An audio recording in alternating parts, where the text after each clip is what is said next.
How's our sound? Is it? Do we do a sound check? 1, 2, sound check. Hello, hello. 1, 2, 1, 2. Echo, echo, echo.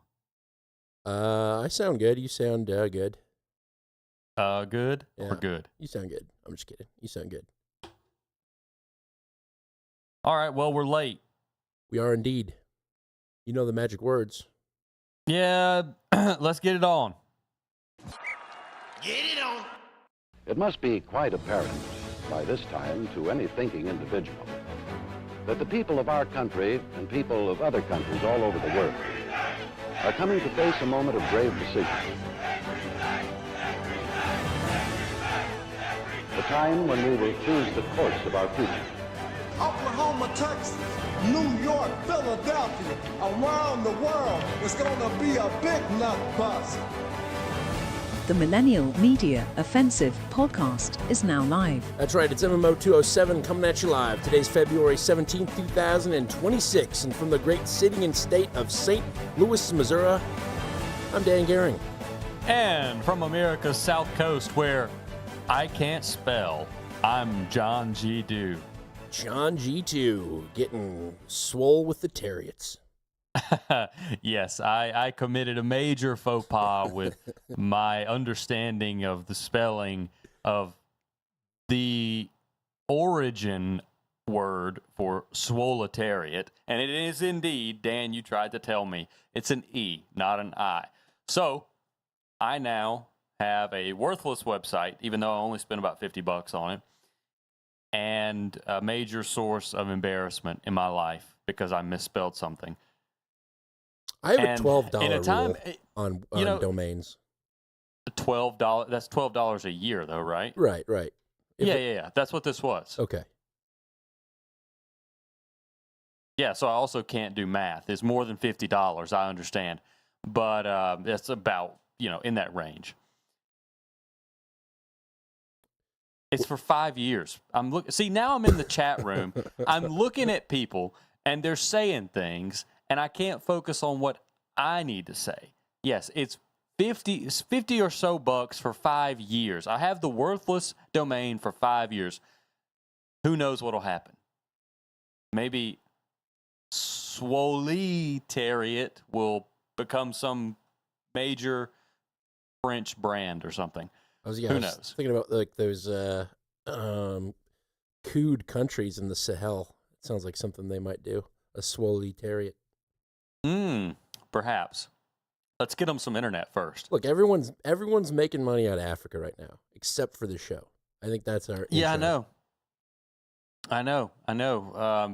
Africa's the next frontier. I am invested in some emerging market funds in my, the places where you have to invest in those kind of funds. And they've been doing pretty well. On about the same time frame as your nuclear investments have been doing pretty well. Dude, I don't know if it's like one of those things where I started thinking about nuclear, but I've been hearing and seeing nuclear everywhere. I have a clip. Oh, joyous. It's in the nukes folder. That would make sense. Mm-hmm. And it's just a single clip. Perfect. The United States has conducted its first ever air transport of a nuclear microreactor. Flying the compact system aboard a military cargo plane in a demonstration aimed at proving rapid deployment capabilities for both defense and civilian energy use. The reactor, developed by California-based Valar Atomics, was transported without nuclear fuel on a C-17 aircraft from California to Hill Air Force Base in Utah. The operation was carried out jointly by the U.S. Departments of Energy and Defense as part of an advanced pilot reactor program designed to accelerate small reactor deployment. You needed AI for that? No, that's the way it came. Well, there's an airplane sound in the background. So they had AI read it while there's an airplane sound, presumably footage of the nuke on the plane. Yes. You got that, but you didn't get this? Yesterday, Energy Secretary Chris Wright spoke at a press conference with officials from Valar Atomics. She's not One stopping. of President Trump's boldest proclamations was that this is America. We can build things. We can innovate. We can do things in this country. And in fact, he set out a very bold goal. This is just 12 months ago. He said by the 250th anniversary of our Declaration of Independence, meaning July 4 of this year, we're going to have multiple nuclear reactors critical. People thought that was crazy. 15 months away. We built 2 reactors in 40 or 50 years, yet we're going to have 3 reactors critical by July 4. Today is history. A multi-megawatt next-generation nuclear power plant is loaded in the C-17 behind us. Loaded. We're going to fly it to Utah today, and it will be critical, running all of its nuclear systems by July 4 of this year. Boom. Nuclear. There are 2 I like N-words, and now you can say one of nuclear. them. Yes, nuclear. Yeah, George Bush couldn't say it either.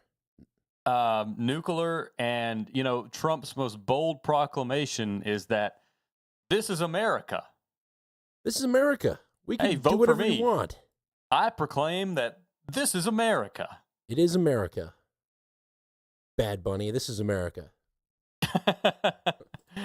Very good.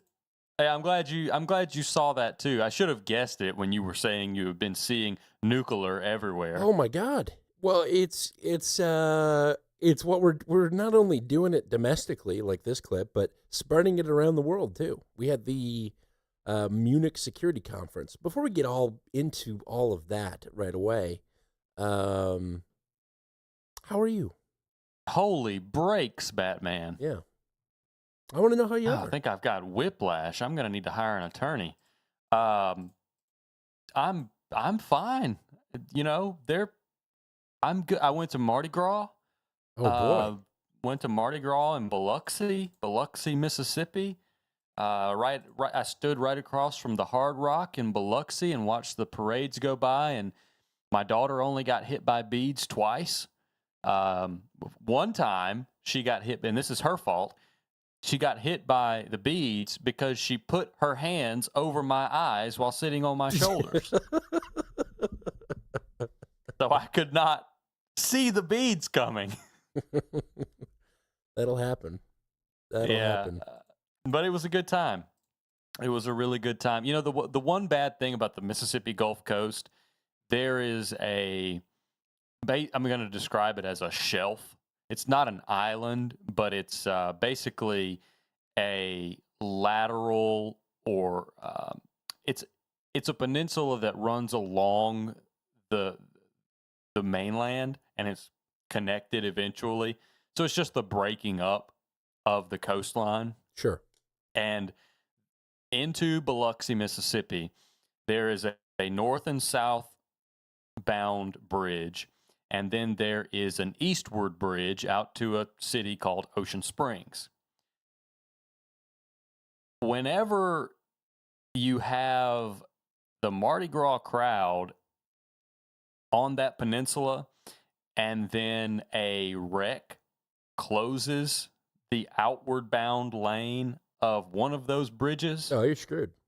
You sit there for a while. Yeah, for sure. For sure.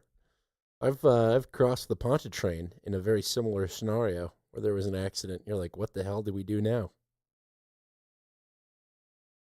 So, yeah, that's well, you funny. sit there. That's what you do. So they say St. Louis has the second largest Mardi Gras in the country after New Orleans, of course. NOLA. I've been to both. I've not been to any tertiary event. I've not been to the Biloxi one. I did not go. Would you say it's comparable, St. Louis? St. Louis to New Orleans? Absolutely not. It's not even remotely comparable. I mean, Mardi Gras in New Orleans is like a multi-week event.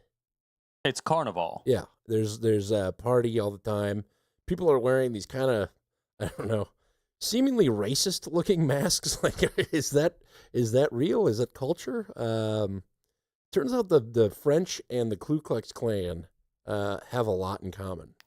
Who knew? Stylistic similarities. Stylistic similarities. It's like Hugo Boss and the Nazis, you know.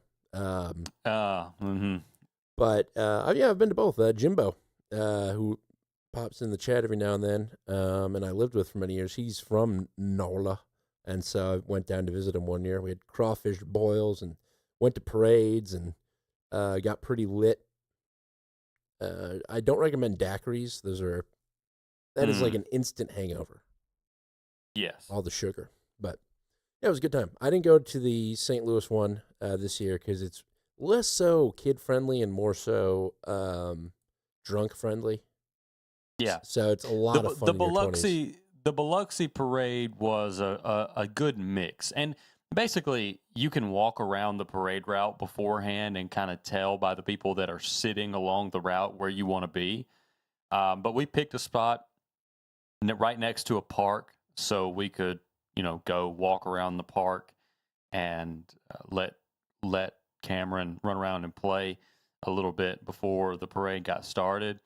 And it was good. It was a good choice. The people we were around were nice, and no riffraff that I saw. And I'm always on the lookout when we're in places like that, except for beads. The beads got us a couple times, but for riffraff, I'm on the lookout. Yeah, that's what's fun about Soulard, which is where it's the French fun district in St. Louis where the parade takes place. After the parade, pretty much for years, you can see beads in trees. Like they just never come down. They're just up there. Yeah. And they live there now. That's the beads home. So yeah, it's a good time. But yeah, that's what I did. Let's see. Had Monday off, had yesterday off, went and worked at the church, putting up a little bit of new ceiling in the gym. And that's, that's pretty much, went to a Valentine's dinner at church Sunday. I did a lot this weekend. Oh, boy. We always do a lot, but we're not always doing things. We're usually just working around the house doing a lot. But every day this long weekend, we were around other people, not being antisocial. I think we were pretty antisocial. We did have Valentine's Day, which was fun. We had made. What'd you do for Valentine's Day? Made steaks, cooked them on the grill. Actually, at least cooked them in a pan.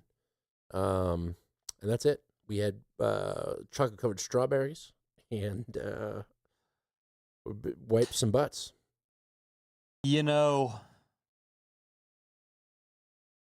I think I prefer, and maybe this is me just, with a little bit.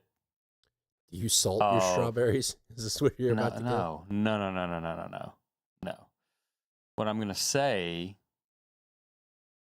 is, what's the condition called where you start to enjoy, like if you're in prison and you start to enjoy it and you actually start to defend the guards and things like that? Isn't it like the Stockholm syndrome? Yeah, Stockholm syndrome. Maybe this is married life Stockholm syndrome. But it's like the city in Sweden. Stockholm. Yeah, Stockholm. That's what I've been saying. Okay.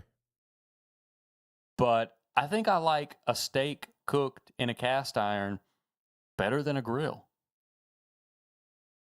I won't disagree with you on that, but I do. I have one of those Bluetooth prongs that you stick in some meat, and you can just get a perfect cook on it every time. So it doesn't really matter to me anymore if it's on the grill or on the stove.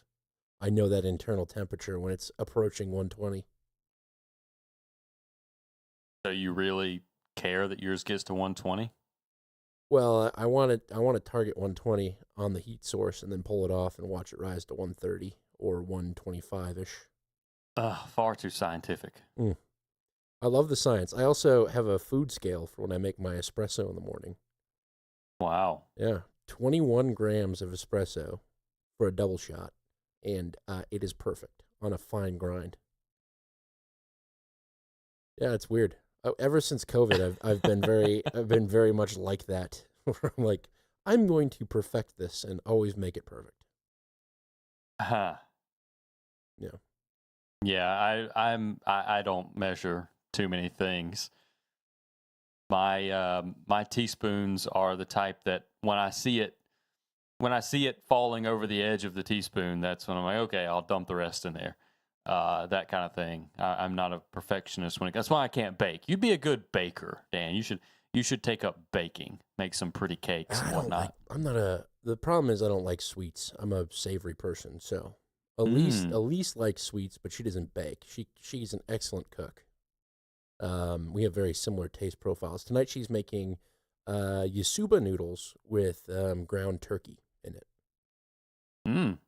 Only because Costco had ground turkey and not ground chicken. So we've been eating ground turkey, which is a bird that I personally reserve for Thanksgiving. But I will eat but what's put in front of me. turkey's good. Turkey's good It's not bad. on other things. I had on the way down to the Mardi Gras, I had a breakfast sandwich with sliced turkey as the meat because the place was slammed and they were out of the typical breakfast meats. But it was good. It was good. It paired really nicely with the other things I had on there. Yeah. So yeah, turkey's good. Turkey's good. We have a lot of turkeys here. Taylor swears she's going to kill one for Thanksgiving one year with a bow, nonetheless. Oh, she's got to get the guillotine.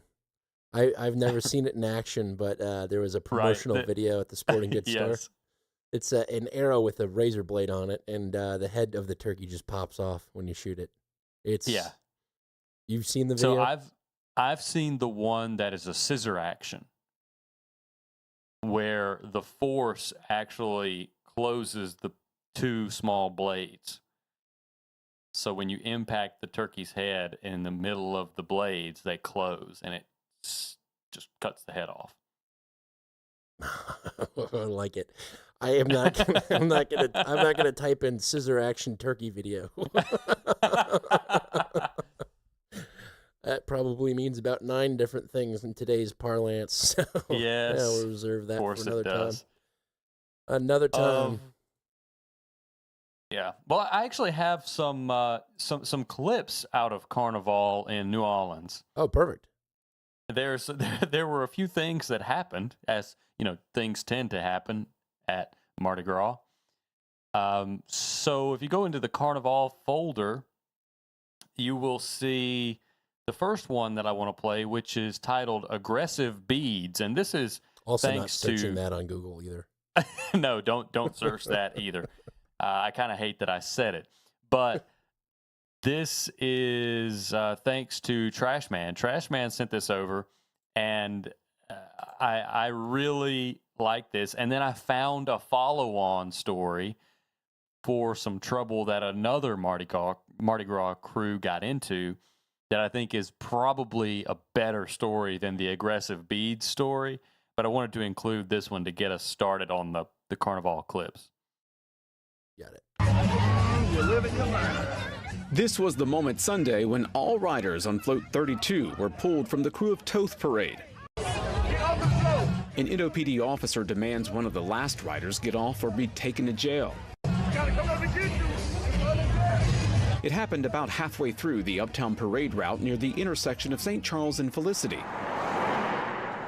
Sunday, New Orleans police said it was because earlier on the route, riders were aggressively throwing beads at federal agents.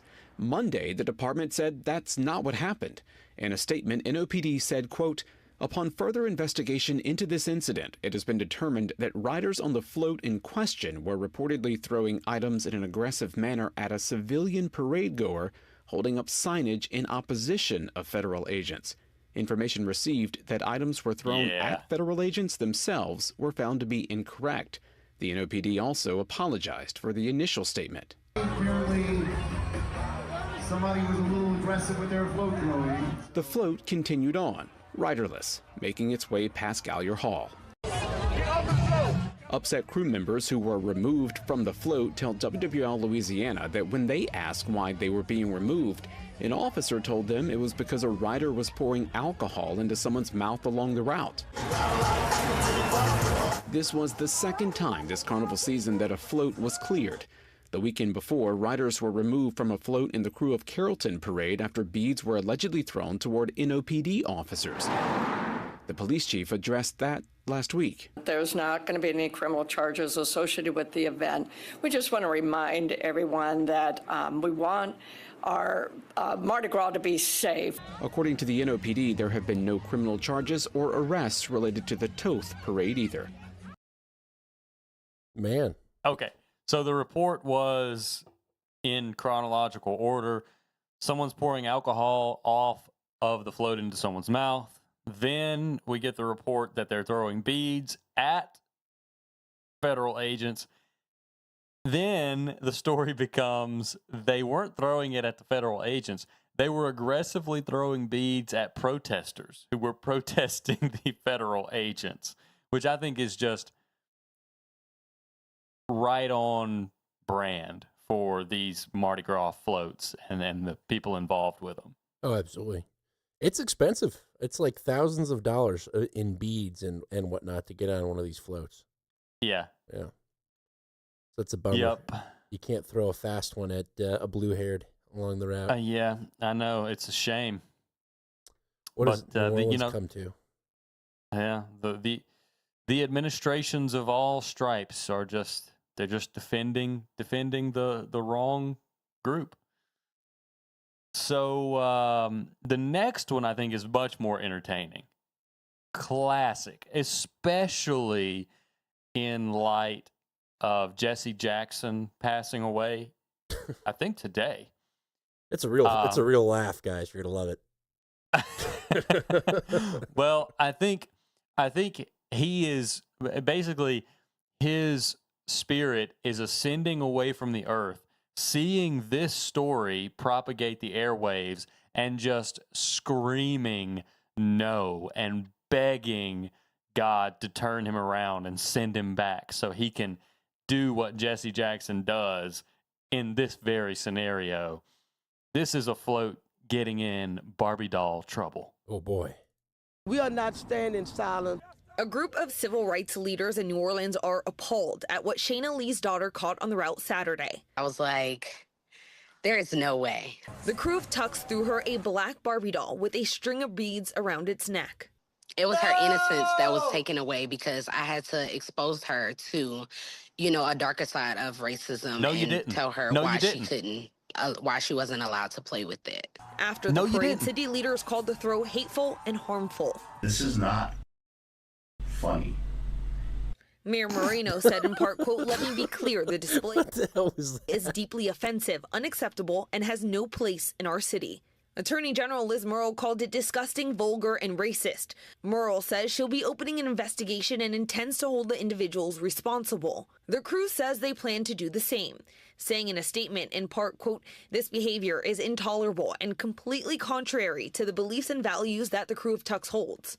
But there's one thing to put a verbal or written response out. There's another thing to give a deadline. community leaders say that's not enough. In a press conference Monday morning, several called for Tux to be fined $5,000 and put on probation. Plus, they're calling for more regulation of float themes and throws. When asked about claims that white Barbie dolls also had beads around their neck, they said it's a false equivalent. Yeah, you may have had some white Barbie dolls, but you cannot do the same thing with black Barbie dolls. Right. That is not wise. It's not smart. And if you don't know why it's offensive, then we'll tell you why. While the crew is now facing questions about its decision-making, Lee's Mardi Gras experience seems to have turned around, with an invitation from the mayor to watch parades Sunday at Gallagher Hall. Was it tied like a noose specifically, or? No, it was just twisted around the doll's neck. And what I imagine they were doing was using it to swing the dolls to individual kids. Because if you go and you watch these parades, there are kids up close in certain sections where the less rambunctious sections, and they'll try to give stuffed animals, dolls, toys of all kinds to these kids, but sometimes it's hard to toss them at certain kids. You end up, aggressive kids get more. They step in the way. They take things off the ground. So you're looking for a way to get the doll to certain kids. You probably swing it by the beads to a kid you want it to go to, or you just throw things with beads, okay? But for them to say that there were white Barbie dolls done this way too, I feel like they're just swinging the Barbie dolls as an attempt to throw them at certain areas, at certain kids. But of course, it ain't the same. But white Barbie dolls, white people ain't never been lynched, so you should have done that. That's not wise. That's not wise. Would it be equally offensive? Jesse Jackson is rolling over right now. Would it be equally offensive to throw a Mexican Barbie doll over a fence? Depends on which way you're throwing it. If the kids throw it back, it's towards freedom. Yeah, it's only racist if the kids make them go back over the fence. Right. Yeah, exactly. Oh God, culture war. Good times. You know, that's not. It's not even the industrial culture war like we see on the mass scale on social media. This is just you hear. Okay, you hear the lady in the clip. She actually believes that because there was something around the neck of a black-colored figurine, she had to explain systemic racism and historical abuses of people who look like her to her daughter who was interested in a Barbie doll. That's not culture wars. That is a level of... Well, it's insane because, the guy saw, or I don't know who threw it, but, a little black girl. Let's give her a little black doll. Boom. And now it's a big thing. I don't even know what to call that. What do you call that when you can't even appreciate someone giving your daughter something that she enjoys because of the delivery mechanism? Racism, John. It's called racism, and she said it many times in the clip. Well, no, I'm talking about her mindset, her inability to overlook the fact that there was something around the neck of this black doll. It's the is exact it same. a hyper awareness? It's the exact same. Well, yes. One, it's the rose-colored glasses. If you think everything's racist, then everything is racist. Everything you see, nothing but racism. It's the same thing as the swolitarians. Oh, everyone lifting around me is a right-wing Republican. So it's nice to have a community of people that want to lift weights and talk about communism. It's the same thing. But this is just, we had a 2 to 3 year period where we took this sort of behavior and said, this is great. Let's amplify this and motivate it. That period's gone, but a lot of people still kind of live in that mindset. Of course, it's 2020, 2021. Well, inevitably, she'll sue for emotional damage. And one of these attorneys that no doubt was speaking in this clip will get a nice paycheck because she believes and he is convincing her that she was attacked and her daughter was attacked by this Barbie with beads. It's insane. Insane. And her daughter got a king cake and found a white baby inside, which is also racist. I don't know. Yeah. I mean, sue them all. There's no black Santa Claus. I think there's a black Santa Claus. It's, well, you've never seen a black Santa Claus? He never came to my house. I have a sweater with black Santa Claus on it, and it's pretty much the whole joke of the sweater. You are racist. The whole joke of the sweater is it's Santa Claus sweater, but he's black. I'll tell you what, black people think it's hilarious when they see it, so I don't know. You got to find the right black people. There's something, and I wish I could elaborate more on this, because the same kind of mass psychosis that black people like this lady feel when they see something like a Barbie doll with beads around its neck, they're conditioned to feel attacked, to feel reminded of a history that they've been sold, and to feel reminded of an ever-present oppressive force, an ever-present evil in their life. And anyone who reminds them of that is a bad person. They're an agent of this evil force. Have you seen the Michael Jordan clip going around where he is supposedly pinching the NASCAR driver's son's the back of his shirt tail. People say he's pinching his butt.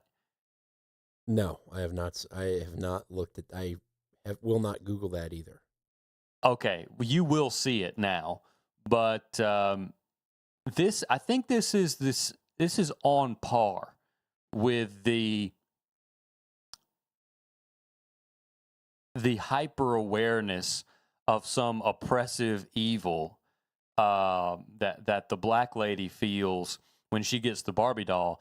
People online are losing their minds over this Michael Jackson, Michael Jordan clip. And I know it's probably a subset of a subset, but I think it's indicative of something else happening right now. And I haven't really fleshed this out. This isn't going to be the most elegant way to describe it or to even dive into it. But I think there is a mass psychosis that is developing out of the very real and very justified concern for child abuse that was happening in the Epstein circles. Like all of a sudden now, it's almost like me with nuclear, where I'm seeing nuclear everywhere. Now everyone is seeing child predatory behavior everywhere. Yes. I gotcha. Where, okay, it's not really comparable to COVID because the circumstances are so different and the variables are all different and the relationships of the parts are also different. It's not comparable to COVID, but to make a crass analogy, the same way that people who were psyoped by COVID, and I say that kind of jokingly, but the people who became very afraid during COVID, the same way they had never really noticed that someone sick wasn't wearing a mask, but now they're hyper aware of it. These people online, especially the people who tend to be very Q oriented,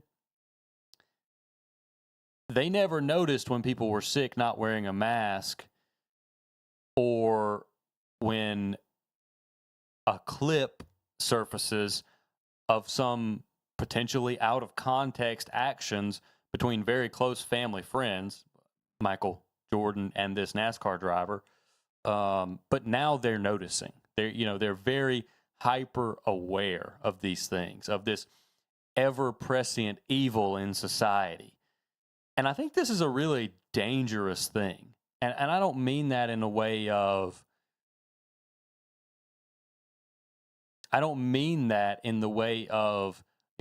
pedophiles are people too. I am not in that camp.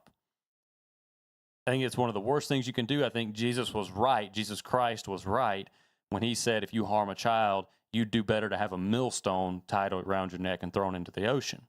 I mean it in the way of something analogous to the old satanic panic. And we've talked about this before on the show. I don't know if you remember this, but we sort of did we revisited the satanic panic in the context of a mass psychosis. And I think we're starting to see this develop around the Epstein files and people's dissatisfaction with the Trump administration around the Epstein files. You have been ISO'd twice. One for Jesus Christ was right, and one for pedos are people too. So, hot streak. This is very helpful. Thank you very much. You're welcome. Yeah. This is interesting, though. It is interesting what you're talking about, the psychosis. And this is a much more severe case, because if I were to say during COVID, it's the flu and it's not going to kill you if you're healthy. Right. Okay, people would get upset and they might lash out at me, but they couldn't post online and say, or take an ISO per se of me saying, oh, it's the flu, it's not going to kill you if you're healthy. But in this environment, you're talking about harming children. And if anything you say can be twisted to paint you as a defender of people who harm children, that's enough to really ruin your life. Because people rightly so don't have any patience for people who hurt kids. Rightly so. So you can joke all you want to, and I'm not talking about you, Dan, but you can joke all you want to about, oh, he said this and we got it ISO'd. But this has the potential to be a very severely disruptive spell of popular psychosis, where if you can be painted as being in one camp, you could have a large swath of the population believing that you actually deserve to die without any kind of recourse other than, well, he said this or he didn't do this. You know, if I didn't wear a mask, if I refused to go into a restaurant because I refused to get vaccinated and I walked out and people saw me walking out because I said, no, I'm not vaccinated, I don't have a card, those people didn't immediately think I deserve to die. But I think most people, I won't say most, it's probably 60-40 rule. If you say, hey, this guy over here, you don't know him from anybody, but he's defending pedophiles, I bet you 60% would say, yeah, wouldn't be that bad if somebody took him out. Well, I think Pfeiffer brings up exactly what I was thinking about. Like it's kind of felt like that since Charlie Kirk's death, you know, where we watched half the country cheer for somebody that had more moderate views than we did, you know what I mean, being shot. And it was like, oh, well, people would be A-okay if we were dead because the only reason they don't want us dead now is because they don't even know what we think. But I also recall when we were talking about Balenciaga years ago now. Remember that?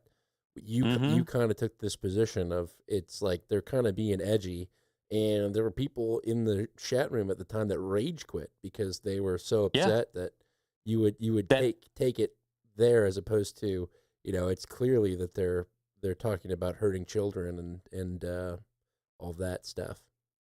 Yes, and that's a great callback to something that you're absolutely right. I had forgotten about that. But my position was basically what you said, that these people are LARPing. They don't know what they're doing. They think they're being edgy, and people are giving them attention, and that's their goal. Their goal is to get attention. They're not doing something that has been exposed, and, you know, they don't have any kind of deeper meaning to the things they're doing, not in any real way. They just are LARPers. They want to be edgy. They're countercultural dweebs, and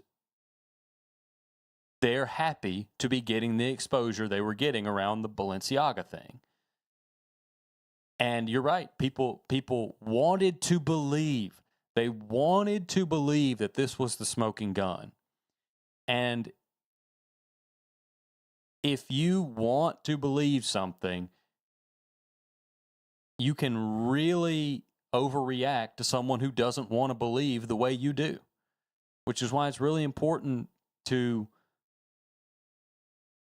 stay level. Just realize that there are certain things that you've got no control over, doesn't really affect your life. What are we doing here? We're rage quitting over celebrities who may or may not think they worship an ancient desert god. The perspective means a lot, is what I'm trying to say. Right. What is there like a larger event or something that led you down this thinking? Not really. I kind of saw it for the first time, not for the first time, but the most clearly when the guy who shot up the hockey rink this week in Rhode Island was, he's a tranny, right? So he's a dad who was transitioning to be a woman. I don't know if he was just a cross-dresser or if he was actually transitioning, but people were looking up his social media, finding out that he was very much into this Epstein stuff, very much on the side of Donald Trump, as far as I could tell. And we've been conditioned to think tranny shooter equals nihilistic leftist whatever. You put them in that box. And this guy broke that mold. And it really gave me the idea of this is making people snap the same way that people snapped over COVID. The same way people were yelling at others in grocery stores for not wearing a mask. This guy now has so much pressure outside of this Epstein file stuff and the pedophiles are pervasive in society talk that's going on certain corners of the internet. This guy may have never done what he did, and maybe he would have, but I kind of connected those dots and said, okay, he's very involved in this stuff. I think there's probably some mental instability there with him. What are the chances that the increasing popularity of the pedophile discourse was the straw that broke the camel's back? And what's the potential for it to continue progressing in that way with others? So it's just a theory of it's like something that... It's like a informational illness almost at this point. I like that. It is. It's absolutely an informational illness. It's information overload, and as we've discussed before, most of the time, information overload is by design. Right. It is interesting because we view the Epstein files as pretty much largely a distraction, probably a mixture of true things and false things that are in there, just to keep the pot getting stirred. I think it was Richard Nixon who was credited with creating, or at least popularizing, the idea of aliens in the mainstream as a distraction tactic, and nodded to the fact that there's a possibility. Now we're still talking about them. Are aliens real? I don't know. It's not even the point of the conversation. But the point is that our government, Richard Nixon, did in fact use this concept of aliens to obscure more information. Imply that the U.S. had connection with aliens to further, panic Russia. And it's spun up. There's a bunch of side effects of that. It's the repealing of the Smith-Mundt Act, where this information is leaked for purposes we're probably not even fully aware of, but it's out there and it serves alternative purposes as well. And these that's interesting you bring up the aliens, because the administration, Sean Ryan posted a video. Sean Ryan's a clown, man. Well, I was going to include that caveat, and a lot of people are saying that he is, but to his credit, he's very much came out opposed to the weak stance of the administration on these files, and he is sort of in this. He's in this group that has the potential to fall for this psychosis. Because, and this is assuming this is an actual thing that's happening and it's not something that I'm wrong about, but he claimed that the administration was protecting pedophiles, and that has become a regular trope. It's the Epstein class. They're protecting pedophiles rather than the American people. And you see the Democrats running with this, and then people like Sean Ryan, who are disgruntled members of the right, come on and say, yeah, this is crap. And mostly what flipped a lot of people into this belief, especially on the right, is Pam Bondi. Pam Bondi going to Congress and in response to a question about the Epstein files, talking about the Dow. I don't know, and I'm going way off the rails here, but I don't know if Pam Bondi is really that incompetent and that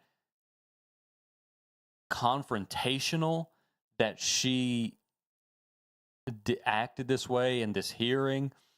But at this point, you can't just chalk that up to incompetency. You have to chalk that performance up to sabotage of the administration. And if you're a member of that administration, she should have been out the door that day with that kind of a performance. But that performance is what flipped people like Sean Ryan to being critical of the administration for their handling of the Epstein files. These people like Sean Ryan hadn't really said much about the Epstein files in the administration. They recognized that more files were being released, and it was an ongoing process of getting the redactions right and correct. But when Pam Bondi went in front of Congress and did what she did, then you get the Sean Ryan videos and the videos like that of people who claim to be on the right, and they say, this is enough, this is too much, we don't care that the Dow is whatever it is, this is a joke. And I think that is the purpose of this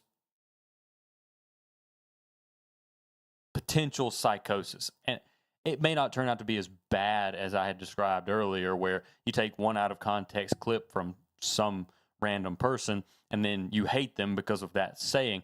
It could just be purely political, where you're trying to get people on the fray with an audience like Sean Ryan to make the video that he made the other day about the administration being a joke. Right, yeah. And then everyone, it's a lot of factions are forming right now. A fractured. And I think that's part of purpose. Yeah. We got to get the boomers. The thing about midterms coming up is Democrats and young people hardly ever vote in midterms. It's all old people, and old people lean remarkably more right than young people, despite the OEV, my 401k protests that we've talked about. By a large part, they lean right. And so I think this is, again, probably another play in the playbook. And I hate that I'm talking about playbooks, but it is a play in the playbook, fracture the right, get people that, the boomers trust, and start telling them that Trump is a pedophile protector, and get him involved in the psychosis, and then have him turn out not to vote. That's the number one thing. This November, you can do your duty by not voting at all. It's a protest vote.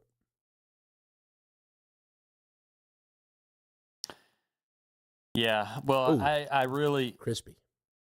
Okay, hold on. Crispy time. Crispy bacon. I need to get a new wire. Hello. Better? Yep, much better. Okay, give me some silence and I'll kick it back off. Yeah, and this is just something that's been on my mind. I sort of look for these kind of developments, and really one of the things that I saw that pushed me in this direction little by little was anyone, and this is on X, so you have to discount what you see on X. Most anything you see on X, you have to discount. But when you continue to see it over and over and over again, you can let some of that discount fade away. Anyone who had posted about the Epstein files with any kind of significant traction and had disregarded even the anonymous FBI tips, there were pages of people calling them pedophiles and pedophile protectors. And I don't think that's just bot farms doing that. I think that's an actual sentiment that people have. They want to believe that the Epstein files are the end-all, be-all, and if they are, then the Trump administration is protecting pedophiles. Full stop. And anyone who discounts anything in the Epstein files is protecting pedophiles. So I saw this behavior online. That's what really got me started on this train of thought. The big question right away is, why didn't Biden didn't do anything with the files? If they were that damning to Trump, like everyone claims they are, then why didn't Biden do anything with the files when he was in office? Well, no. There's a nuance here now. And the nuance is that the files themselves aren't damning to Trump, but Trump is protecting the people who they are damning to. I mean, who is being protected? It seems like every big name ever is in those files. Bill Clinton, not Bill Gates, a lot of bills. A lot of bills. A lot of bills. A lot of dicks. Yeah, a lot of dicks too. But like everyone is in there, so it's like at this point, who is still being protected? Like as far as I'm concerned, Bill Gates has lost all credibility. The only thing that he's doing is putting experimental vaccines in Africans these days. Barbie lady should be more pissed off about that than anything. But like, I don't understand who's being protected. I haven't seen anyone clarify who's being protected. But Thomas Massey and Ro Khanna are pushing this narrative that the administration is protecting pedophiles. Yeah, that's disappointing on Massey's behalf. I mean, maybe he's got information that we don't have. But see, that's why this is so interesting and so divisive. Is because we don't know. Yeah, and so Massey's interesting because here I am saying, I said this week in the chat, it was like I said, call me gay, but I kind of like Marco in his current capacity, and which immediately got pinned. Call me gay. But like, yeah, people like Massey are kind of disappointing, and people like Marco Rubio are enticing. You're like, what's going on? What's going on with my heart right now?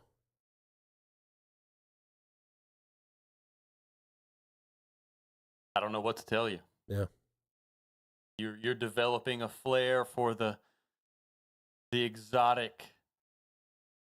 Flair for the exotic. Yeah, I like him. I like him Cuban and short. Speaking of Cuba, I don't have a clip, but news stories are starting to surface about Cuba collapsing. Yeah, I had. I don't think I brought it. I think I might have mentioned it last week about the fuel shortage in Cuba. Yeah, where they. That's why I had my eye out for it. Yeah, they can't get any jet fuel into the country. Russia says they're going to supply them. I think the U.S. is saying no, you're not, and I'm pretty sure Cuba's on its last limb here. Even Mexico has complied and is not sending resources to Cuba right now. Yeah. So when you see Scheinenbaum and her, she's defiant against Donald Trump, it's all a show. They're doing his will. Full-throatedly. We haven't really talked about Mexico much since the action in the Caribbean, but what have you seen anything lately on the administration and Scheinenbaum and what we're doing with the cartels in Mexico? Because there was a little bit of talk early after Venezuela about Trump focusing on Mexico, and that has gone completely radio silent. Yeah, no, it has fallen off. I haven't seen it at all in the news, but yeah, we were gonna potentially do strikes into Mexico. Right. Yeah, we were gonna station people at embassies inside of Mexico and track down cartels. Mexico cartel, U.S. I'm writing that there. U.S. and Mexico seized several tons of cocaine in coordinated operation in Pacific Ocean 5 days ago. Oh, tough year for cocaine, at least in the Americas. Mexican cartel drones were behind the brief El Paso airspace chaos. I remember that. I think that was last week. That was the day of our show, I think. We didn't bring it up. Yeah, other than that, I haven't seen a lot of news on it. Yeah, me either. And I hadn't really thought about it until now. But maybe there'll be something we can revisit soon with Mexico. Maybe they're just playing along and it'll be quiet. I think they are. Honestly, I think they've capitulated. The tough guy act isn't standing. It's not working. Europe is freaking out right now. You know, we talk about our economy in America, and everyone's like, oh, it's on shaky ground. Everyone's economy is on shaky ground. I heard a report out of China today that their economy is terrible right now, so we'll see. I'm trying to think if I have anything domestic that kind of plays into this. The only thing that I really have U.S.-based is around the Munich Security Conference and my Cuban lover. I have two domestic segments, and one is culture-related, which we'll do first, and then I have a policing segment as well. I found the policing story to be both informative and a head shaker, to say the least.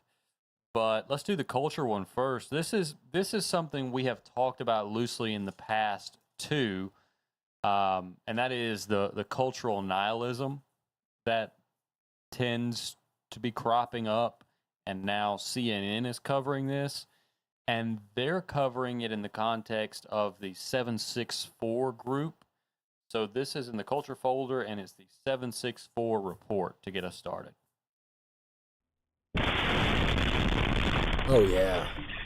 A massive car bomb rocked several blocks in Palm Springs, California. Blew out the glass. The target was a fertility clinic. Oh, I remember this. Because it helps create life. The FBI says a young American suicide bomber wanted to destroy it last year, motivated by a dark online ideology to end all life. The debris now gone, fertility clinic owner Dr. Maher Abdullah still struggles to understand why. It just English. doesn't even make sense. That would've I've been never funny. heard of a bombing targeting, IVF center that creates life. Dr. Abdullah's clinic is just one of the many real-world casualties listed in government intelligence reports obtained exclusively by CNN that warn of the dire threat of nihilistic, violent extremists. These are people living online, driven not by political ideology, but a shared hatred of society at large. The unclassified documents describe in graphic detail how this subculture is spreading over the web, obsessed with gore and violence, encouraging rape and hate. The impact has been felt in real incidents around the globe. A school shooting in Nashville, at least 4 attacks abroad, even a plot to assassinate the U.S. president. And the documents warn it is expanding, heightening the threat of mass casualty attacks in the U.S. Ominous. All of these issues could be fixed with a simple hand job. Yes, the incel movement. That's right. You're talking about. Well, it's funny you say that, because this isn't just a male phenomena. This isn't an incel problem. So let's learn about how this group is targeting kids online. While some of the extremists target the public, others focus on hurting individual children. Hearings on Capitol Hill have shown how these groups brainwash children into mutilating themselves. Experts testify they even kill pets on camera. The imagery, the videos, the chats that we are seeing and reading are the most graphic that I have ever seen in my 20-year history. They don't give a shit about the kids. They're expendable soldiers. Was your daughter a soldier in this? She definitely was involved and was love bombed and then groomed and then extorted. Penelope was Jason Sokolowski's daughter. Her and I did everything together. I love you, Daddy. We had the parental apps. I was looking at her messaging. I was looking at what she was presenting to the world. What Jason didn't see is what was happening to Penelope in chat rooms. Nihilistic extremists have circulated how-to guides to target depressed or mentally ill children. The groups often convince children to share nude or embarrassing photos, and then use those as blackmail. Start by social engineering the girl into trusting you, one guide reads, then groom her into producing blood content. The person targeting Penelope convinced her to self-mutilate. I saw upper arm and I saw cuts. And then I lifted the sleeve and there was cuts all the way up her arm, which I'd never dealt with. I had no information on.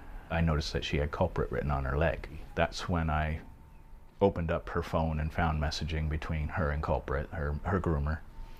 And in that messaging is when he asks her to cut for him.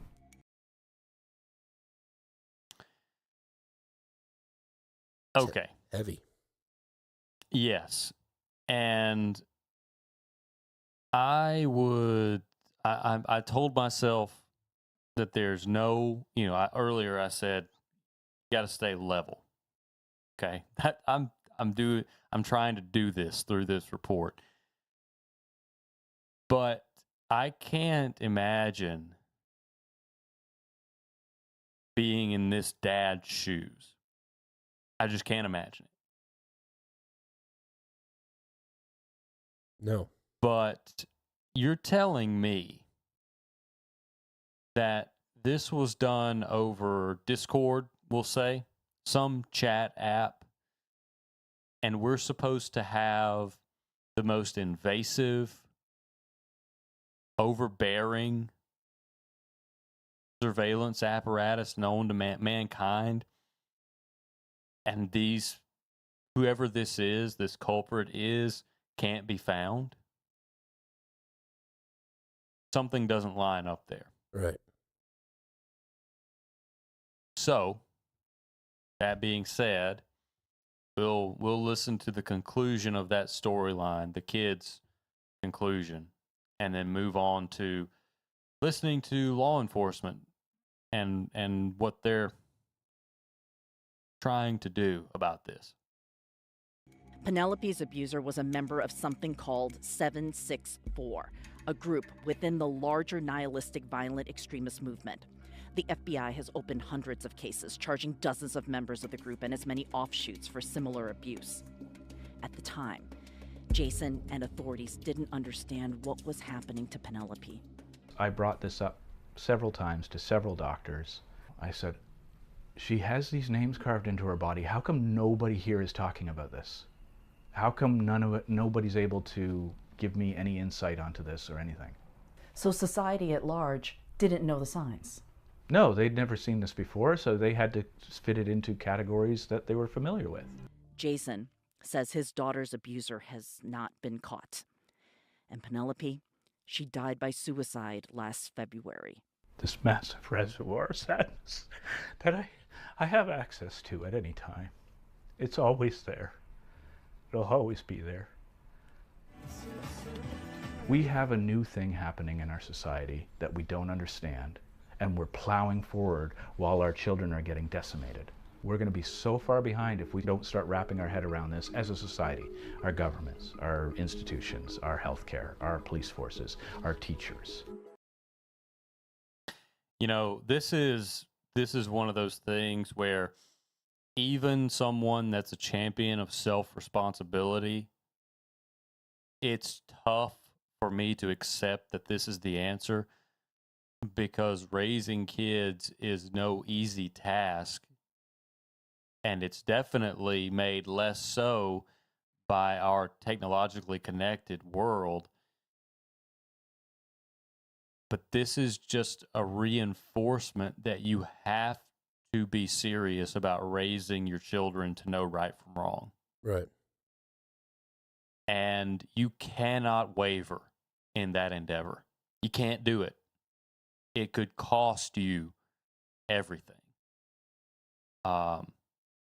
Because, the immediate, basically the animalistic response that I have to hearing this is anyone involved in those groups should be annihilated. They should be found and be annihilated and eradicated from the face of the earth if they're convincing children to do this. But then you realize that it's not going to happen. It's just not going to happen. You're not going to find them as just some guy with no access to any law enforcement tools. So what do? You just have to prepare your family to live in the world. And that's tough.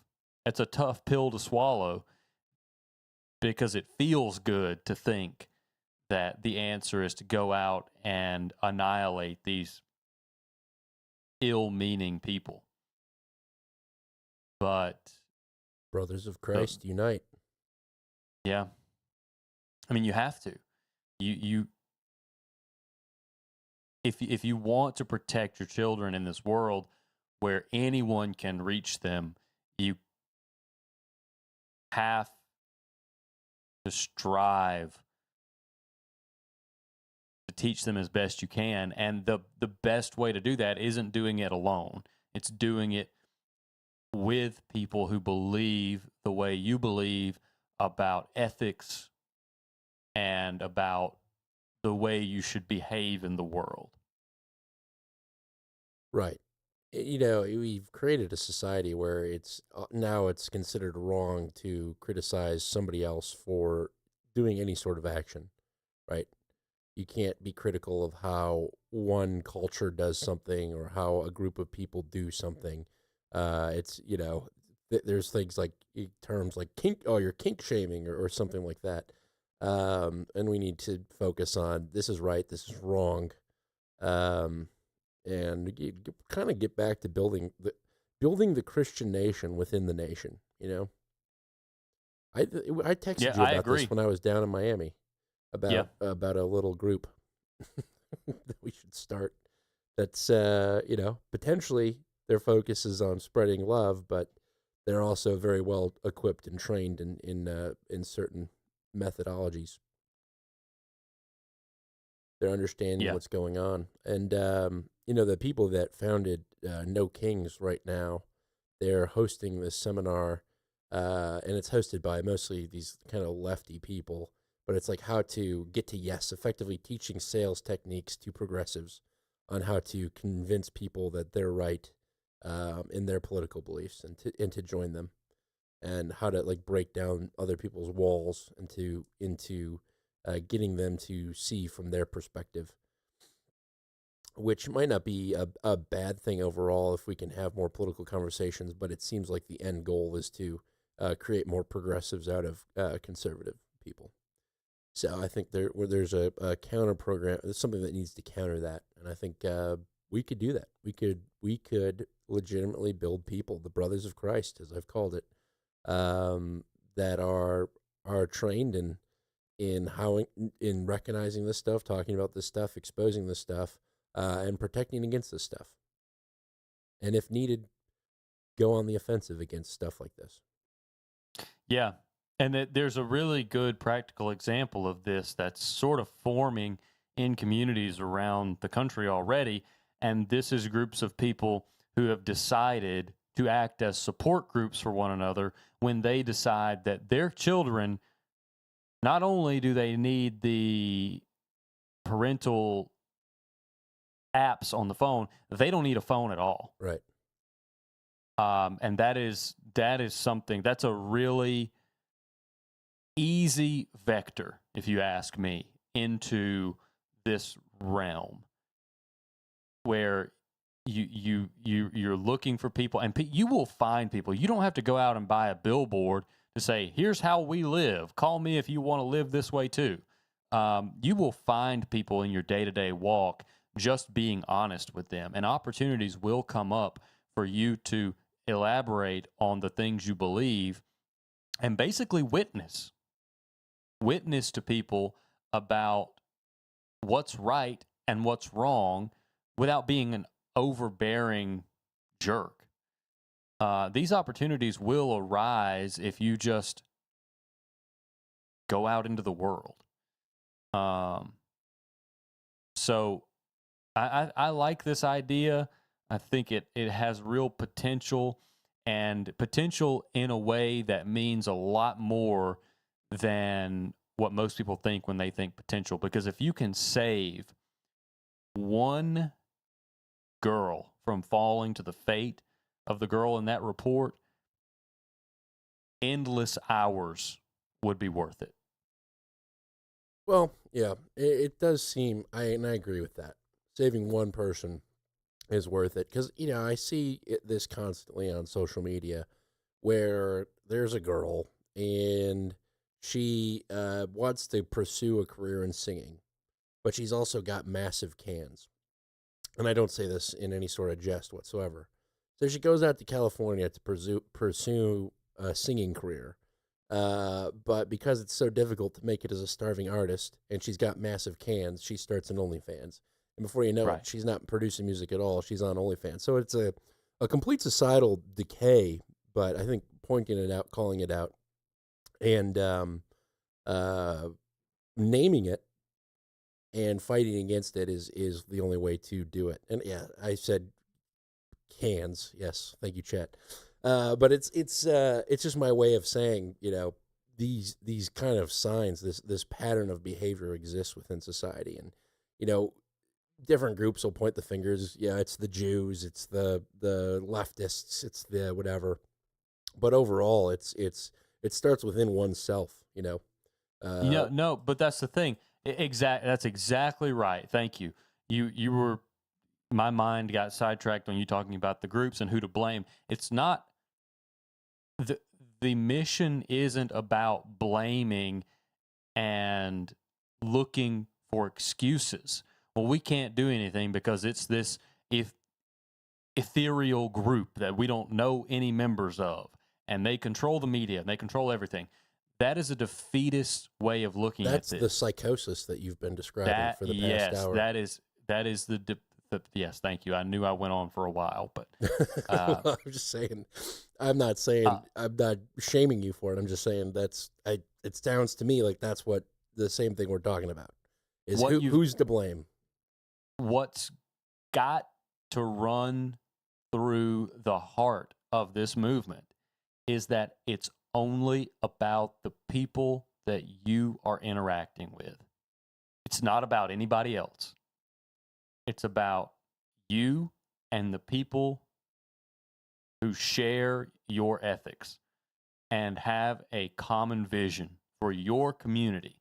No matter how large that community becomes, if it's 3 people, then it's about those 3 people. And any kind of lamenting about outside forces that we can't control, it's counterproductive. I agree.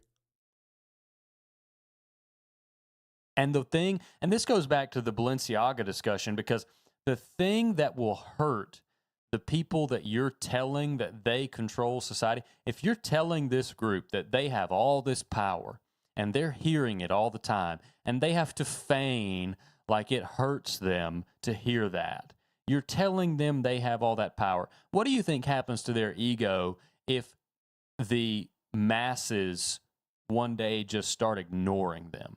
Say, you know what? It doesn't matter what you do. We're going to focus. We're going to turn inward. Individually turn inward and seek the kingdom within ourselves, and as a community turn inward and improve our lives here and now.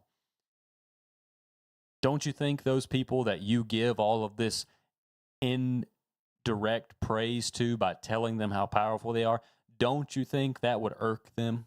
Don't you think that's a pretty good way to get back at them? I think so. I do.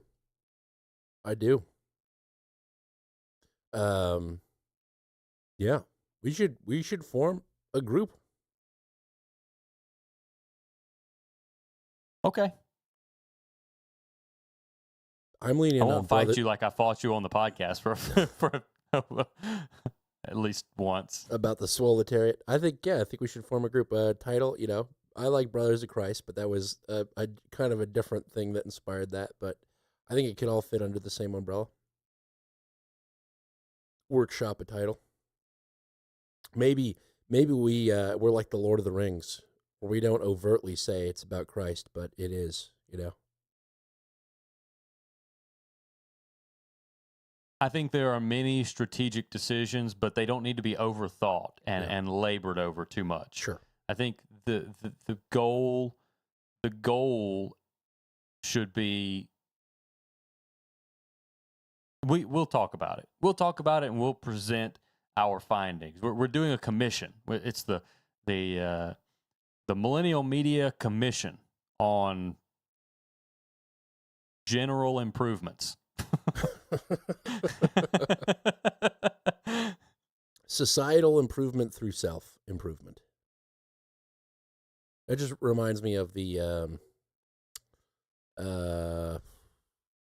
Fight Club quote, that self-improvement is masturbation, which Fight Club highlights the dangerousness of apathy and narcissism.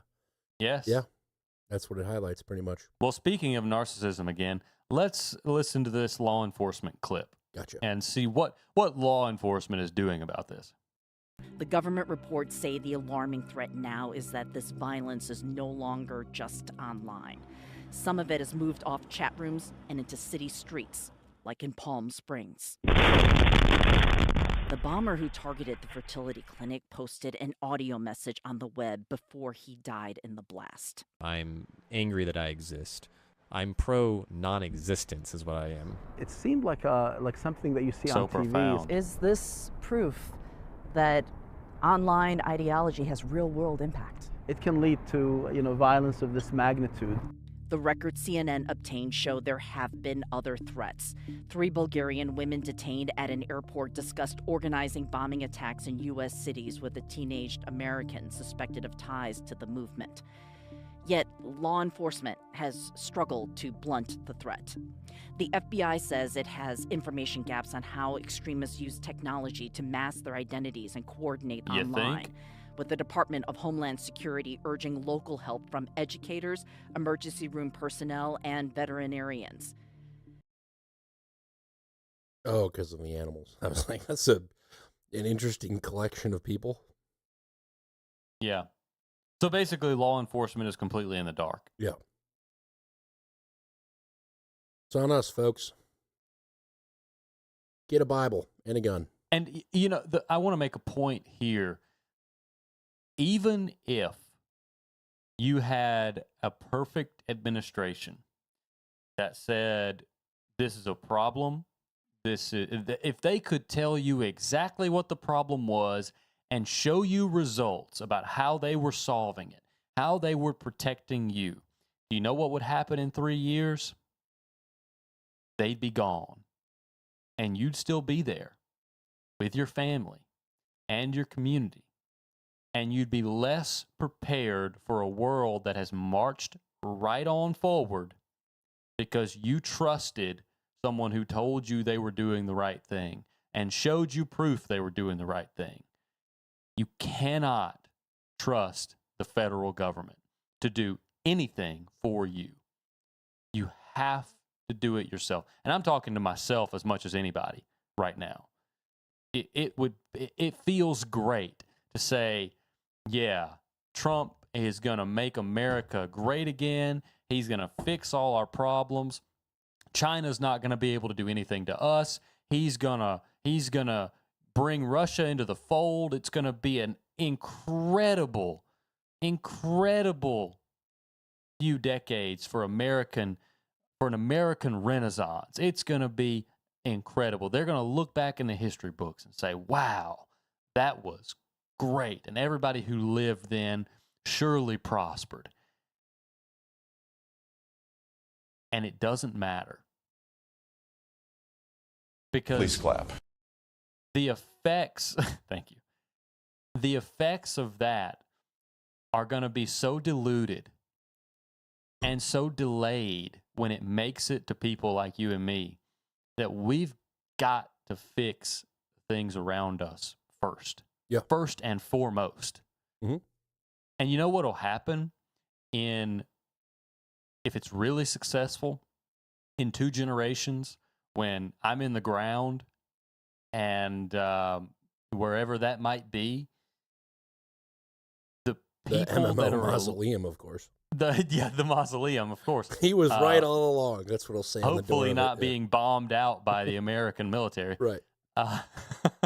But if you create a stronger society from the ground up, from the smallest communities up, eventually that makes its way up into the people that hold office and represent those people that have become better and more resilient and more ethical because of the work that could be getting started right now, anywhere around the U.S.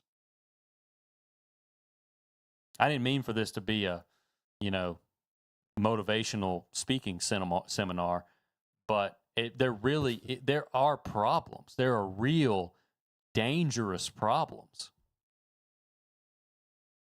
I agree with that.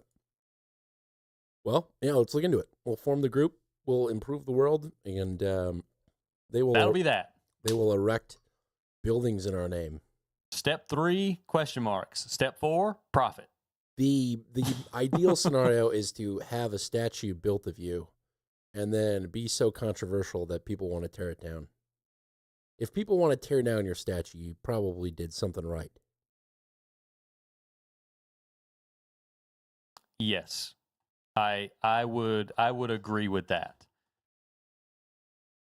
That's just part of human glory. That's right. If someone loves you enough to build a statue, someone's going to hate you enough to want to tear it down. Yeah, if we get an instant praetorship to anyone that builds statues of us. They have to be life-size and public. Those are the rules. Yes, of course. Okay, well let's move on. Let's lighten this up a little bit. I say that it may not be, but let's lighten this up a little bit. Hopefully, with a report on police. This comes out of Nashville. I'm pretty sure it's Nashville, somewhere out of Tennessee. I think it's a Nashville news station. This is a report on sober driving, not drunk driving, sober driving. Oh boy, I don't recommend it. Well, we have new details tonight in our sobering problem investigation. Not just here in Tennessee, but across the nation, we're finding sober people are being arrested for DUI. And a recent study questions whether field sobriety tests are always reliable. It just seemed like he was all over the road coming out. Just moments after being pulled over, Justin Beery had an admission to make. You might think I'm drunk, I understand, but I'm running off of like 3 hours of sleep. After working a 14-hour shift, the Alabama man also then made a key misstatement. Do you take any medication or anything? I have ADD, so I do. ADD? I should have said autism instead of ADD. I think at the time because I just was afraid to say it. Diagnosed with autism, Beery performed poorly on the field sobriety test. But officers with the Pelham County Police Department in Alabama also note this. No odor of alcohol. Any evidence of marijuana use? Not in plain view. Just based on the results of the test, I'd say we have enough. Enough to arrest Beery for DUI. This time you will be placed under arrest. And when Beery's blood work later came back, it revealed no drugs, no alcohol in his system. I was very angry that this could happen because my wife and I are very both pro-police, but at the same time, our son being arrested for doing nothing. If it all sounds familiar, it's because for the last 3 years, WSMB4 Investigates has been exposing how more than 2,500 Tennesseans have been arrested for DUI, but their blood tests later came back showing no alcohol, no drugs in their system. Beery's case shows it's happening far beyond Tennessee. Oh, boy. Have you had anything to drink? No. This is great. Can you say the alphabet bit backwards? No, you're drunk. No, you're at least high. Yeah. He couldn't even stand, Your Honor. He's been crippled from the waist down since birth. Throw him in the jail. Just a bunch of crippled people. Yeah, all these wheelchair guys are drunk all the time. Who knew?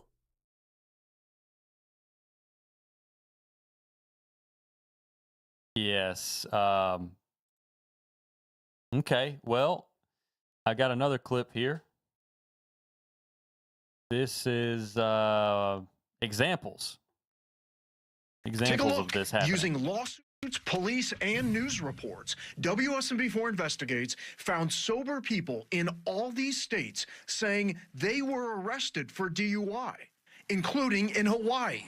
Watch Amen Fapuliai's reaction when the officer says he smells alcohol. I do detect the odor of alcohol.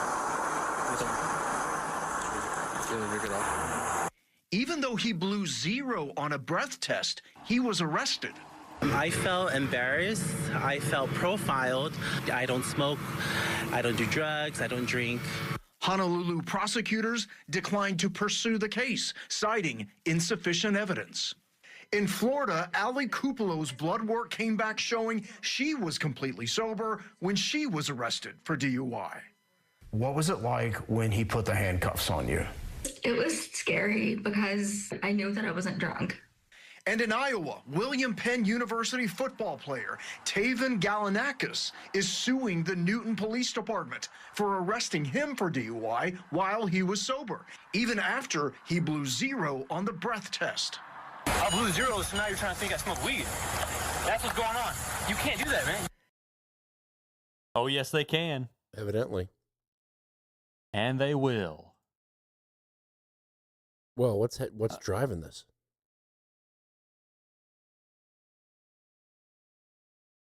Funny you should ask. Is it? I have a clip called "What's Behind It." Oh. Attorneys hire me to review their cases. DUI expert witness Joshua Ott thinks he knows why this is happening. He points to a 2023 study for the Journal of the American Medical Association of 184 people. Some smoked cannabis, others were given a placebo, and officers gave them all field sobriety tests. For 49.2% of the people given placebos, officers determined they failed the field sobriety tests. The false positive rates of sober people was really astonishing. Ott says there is no good research showing field sobriety tests accurately show that someone is impaired. So it becomes very problematic as to how accurate or inaccurate these tests are. So I'm going to jail tonight? After his arrest, Barry now drives with a letter from his psychiatrist in his car. It states his diagnosis means he cannot perform a field sobriety test. Because of my autism, I'm at a disadvantage. I can't help that. Now, I did ask for an interview with the Pelham Police Department, but their spokesman said they had no comment, but did confirm an internal investigation is underway.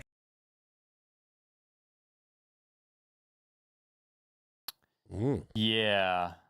So I would encourage everyone to find someone who will write you one of these letters that you cannot do field sobriety tests. Field sobriety tests. I'm being dead serious. I think I'm going to try to find someone who can write both my wife and I a field sobriety test. Is it going to be with the claim of autism? No. I don't know.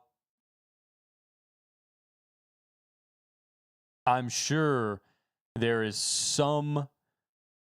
Well, if your medical doctor says you can't perform a field sobriety test, it doesn't matter why. It's because of my glaucoma. Right. Right. Crippling back pain. Yeah, that's right. Well, officer, I have crippling back pain and a terrible stutter. I just have a complete apathy for field sobriety. I just have no interest in it whatsoever. I'm a nihilist. Hey, which way to the fertility clinic?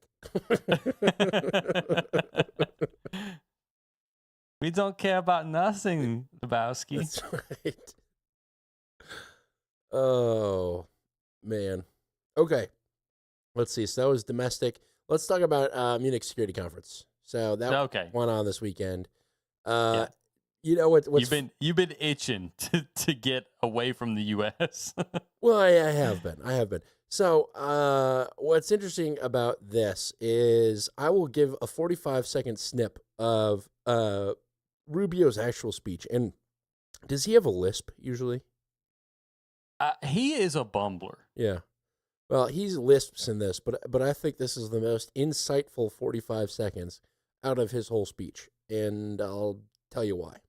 In this delusion, we embraced a dogmatic vision of free and unfettered trade, even as some nations protected their economies and subsidized their companies to systematically undercut ours, shuttering our plants, resulting in large parts of our societies being deindustrialized, shipping millions of working and middle-class jobs overseas, and handing control of our critical supply chains to both adversaries and rivals. Deindustrialization was not inevitable. It was a conscious policy choice, a decades-long economic undertaking that stripped our nations of their wealth, of their productive capacity, and of their independence. It was a foolish but voluntary transformation of our economy that left us dependent on others for our needs and dangerously vulnerable to crisis. So he's saying that about America, but he's also implying that about Europe in that speech. And I watched numerous talking heads kind of discuss what Rubio spoke of, and I found these two boneheads. And one guy is like a policy analyst from George W. Bush, and it's so funny because like now there's what we've deemed the new way of thinking of like how the world works, because that's how it works, and then there's like the old analysis, and everyone is still stuck in that old analysis, and this is what happens. And this ties into a piece of information that was also released this weekend conveniently. So I will play this swing and a miss mainstream analysis. Making no other comparisons, and I mean zero, between Duval's character and Rubio, we can all agree President Trump insists on hearing bad news immediately and often responding accordingly. With more on Munich, Navalny, and Rubio's diplomacy, we turn to Elliot Abrams. He's a senior fellow at the Council on Foreign Relations, most recently a special representative to Iran and Venezuela in the first Trump term. He also served as Deputy National Security Advisor to President George W. Bush. Elliot, always good to see you. Thanks for joining me. I appreciate your time. Good to be here, Major. So evaluate Munich, the Navalny angle of it, and how Europeans are regarding their future in the next year with the Trump administration. They're worried. What most concerns them is the greatest war in Europe since World War II in Ukraine after the invasion by Russia. And Secretary Rubio's speech, they liked a lot more than last year's Vance speech. But the word Russia was not in Secretary Rubio's speech. Yeah. He didn't say Russia one time. No. So they didn't hear, an awful lot of pragmatic, practical reassurance. They heard some really lovely language about, our common history and values and all, but they didn't hear anything concrete about an American commitment to help. And this happens, as you've just finished saying, on a weekend when we're reminded that Putin kills his opponents. So the Navalny angle and the weekend, it just so happens that this happened on the weekend where we hear a reminder that Putin kills his opponents. So Alexei Navalny, allegedly, Alexei Navalny was killed 2 years ago. Okay. Yeah. So the Munich Security Conference takes place on a Saturday. On Friday night, this information about Navalny being killed with, I'm sure everyone's heard it, the frog dart. It's a dart frog toxin. Gets released on Friday night, and 15 European countries release a joint statement about it a day ahead of the Munich Security Conference. So, the realist in me understands that toxicology report took 2 years.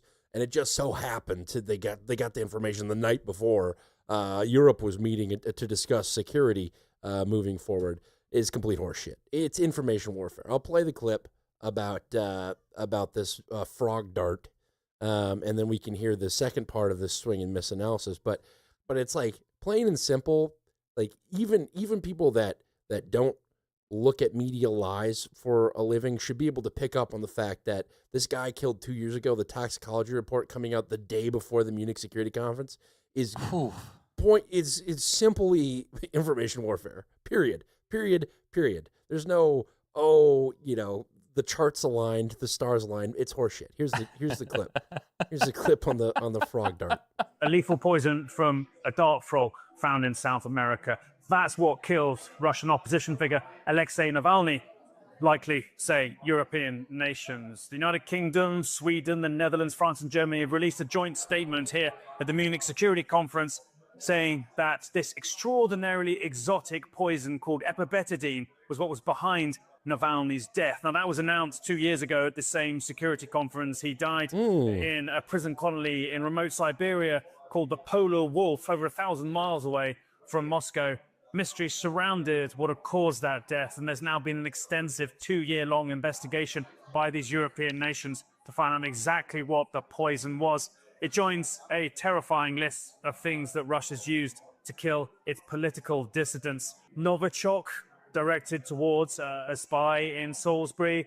Polonium against another spy in London back in 2006. And now this poison dart frog, epibetidine, being used to kill Navalny inside a Russian prison, leaving many, I think, here chilled as the lengths that Moscow will go. Chilled. Navalny's widow seen on the sidelines here, part of that announcement. The widow that vowed to take up the mantle of her husband and replace Putin as leader of Russia is staying in the news with the toxicology report released the night before the security conference. Come on, people. Yes, he was killed by the Putin administration in Russia. Absolutely. It probably was a dart frog, but the timing of that release of information, they sat on it. They knew it and they sat on it. They waited for it to be at a point where they could say, see, the U.S. doesn't care about Europe at all. They neglect to even mention Russia, and we just have this sobering reminder that they kill their political dissidents. So, with that being said, these people are huffing that fart directly out of the Euro pants. Here's Swing and a Miss Analysis Part 2. Right. And, Elliot, I can remember a time, now I know it was the Cold War, but there would be references by American leaders to Solzhenitsyn or to refuseniks or to others in Russia, and we would say we hold them up as either victims of this regime or representatives of something we want to combat. This seemed to me to be a perfect opportunity for someone in the American government to say, you know, this Navalny thing is real. We are angry about it, and we're going to hold it up as representative of something we oppose, not just in Ukraine, but internationally.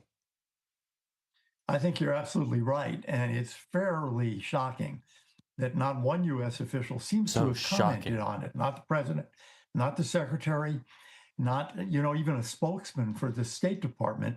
And this is a pretty dramatic event. I mean, they're using really rare poisons to kill somebody who was completely peaceful and was just an opponent of Putin and his system. So that, when they think about it a little bit more, I think the Europeans are not going to be reassured by what is really silence about this. Now, of course, there's going to be a negotiation coming on Ukraine, but they're worried about that too, because they're worried that the United States or the Trump administration is just going to give away too much. That is, we just want it to end, and it seems that we don't care as much about how it ends.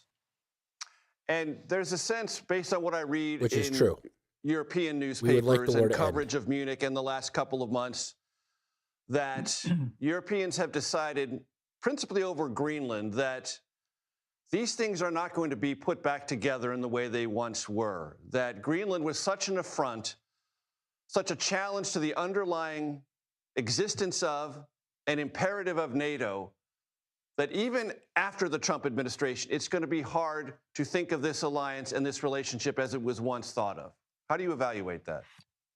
Oh, I think that's right, because the idea that the United States would seem to threaten to use force against a NATO ally, in this case Denmark, which owns Greenland, all right, I'm going to stop because it's just insane. It keeps going down that rabbit hole. So basically, Rubio didn't focus enough on Russia during the speech. So what is the angle? What does Trump want of Europe? Right? That's kind of the question that we should be asking and talking about if we lived in a world where the news media actually wanted you to know what was going on as opposed to continually pushing propaganda forward. Right. So what Vance said a year ago what Trump said as well at I think it was the UN a year ago, and then what was reiterated recently at Davos by the Trump admin, and then has been talked about relentlessly by Rubio, by J.D. Vance, and everywhere, is that they want Europe to take charge of its security. They're saying the free ride, the subsidies of your life that we have given you is over, and you need to be more responsible for your own security. And we're talking about how, you know, this whole is a big affront to about Greenland and whatnot, which is America taking charge of its security in the Western Hemisphere. So the response to this is now this talk of the France and German engine. So I've talked a lot about what I call the EU federalization. And it seems to me that idea is gaining groundwork. But this idea that Europe take charge of its security and personnel, every time somebody brings Trump up, you know, the Europeans are saying, well, we're not even concerned about the Americans. What we need to focus on is our own security, which was the entire art of the deal that they're either missing or purposely not missing. So there's this talk about the France and German engine, which is a concept that exists in the EU, where if France and Germany support something in the EU, it gets done. If either France nor Germany supports something, it doesn't. It stalls and it never gets passed. And so that's the French-German engine that you hear her ask about in the beginning of this clip, and then he never really answers. So it all gets down to sort of, you know, is this going to be good? Are we going to have a good relationship with America or not? And this guy lays out all the things that Trump wants Europe to do that they're currently working on. So it's kind of like everyone should be seeing this, but no one is seeing this type scenario. Benjamin Haddad is the delegate minister in charge of Europe in France. And of course, the French-German engine is one of those key topics that are always being discussed in Munich. And now with the discussion about European sovereignty getting more and more intense, it is more crucial than ever to discuss the nuts and bolts of the German-French engine. So first of all, let's look at the Americans before we get to France and Germany. Thank you very much for joining us. What did you make of the standing ovations here in Munich after Marco Rubio's speech?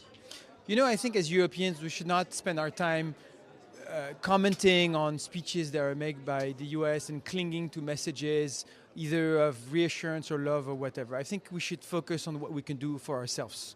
Yep. This was really the main focus, by the way, of these last 3 days at the Munich Security Conference. How can we continue the rearmament of Europe in the face of the Russian threat and increase our cooperation on defense issues? How can we invest massively into AI, into quantum, into green tech to reduce our dependencies and support our European champions? How can we really build a European power that's able to take ownership for its own security on the world stage?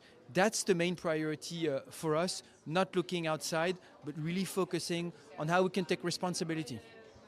So, you know, we're not really focused on what America is telling us to do, but instead we're focused on doing what America told us to do. You know what I mean? It's like one of those things where it's like, we're going to take... Well, are they too proud to admit that Trump was right? And yes, Trump can you think never that's be it? right. Or yeah, of course. No one could. Only thing that Trump did was destroy NATO, was destroy the world order that exists. There can be no positive outcomes from Trump's actions in this. It's just he destroyed, and then the strong men and women of the European army, of the European alliance, and the Democratic Party in the United States took what was broken and made a better world out of it, even though they're doing exactly what he's been telling them to do. Focus on yourself. Fix your issues. Be self-reliant on, you know, it's just, it's insane. So I'll cut that clip off because he then talks about how, look, we're funding 90% of Ukraine now. It's like, that's awesome. That's great. If you want to fund that war, you fund that war. It's, you know, goes against your national interest, but it's neither here nor there. And he talks about self-sufficiency in this next clip. And support for Ukraine is something where, of course, Germany as well as a society has undergone a lot of changes since J.D. Vance's speech last year, where Germany then even changed its constitution to allow for more money to flow into defense and security. Now, when you speak to German officials here behind the scenes, there's sort of a feeling that, yes, we are opening our coffers, we are changing our constitution, we are taking on risks. What about France? Yeah, so first, it's true what you said about Germany. And I think it's very important for Europe, it's very important for France. We have other countries in Europe now that are increasing their defense spending and they are supporting Ukraine. If you take France, over the 2 terms of the Macron presidency, we doubled the defense budget of France. Just this year, we passed recently our budget, and even when we're cutting spending in certain areas, we continue to increase our defense spending. And this has to be a generational effort. And we also need to do it at the European level, because we know that we have a defense industry that is fragmented, where you have redundancies, where you have duplications. We need more synergies, we need more common procurement to look at areas where today we depend from the United States, and we need to invest in common, and we need to do it with a clear principle of European preference. Because if you say you're going to spend more on defense, you can't do it to subsidize factories in Kentucky. You can't do it to buy weapons where you're going to have control over the use, over the exports, where you're not going to have the sovereignty over the technology. This is why we also need really to support our European industry and continue to support Ukraine. We've seen this in the last few months. We have big debates coming, like the next European budget, the multi-annual financial framework, where clearly we will need a high ambition on defense, on space, or on AI. So he's talking about effectively a federalization of Europe in their defense aspect, at least, which was a common theme that we heard last week as well. The conversation continues, and they talk about the failed kind of airplane that they're developing, the FCAS, between the different countries there, France and Germany. And Jimbo pointed it out, and I think I read that message a couple weeks ago. So they've got some ways to go, but ultimately they're doing exactly what Trump wants. But, you know, he didn't actually say federalization by name, but Euronews released a really weird Super Mario parody on Mario Draghi. And Mario Draghi's the guy that suggested, you know, the Europe needs to federalize.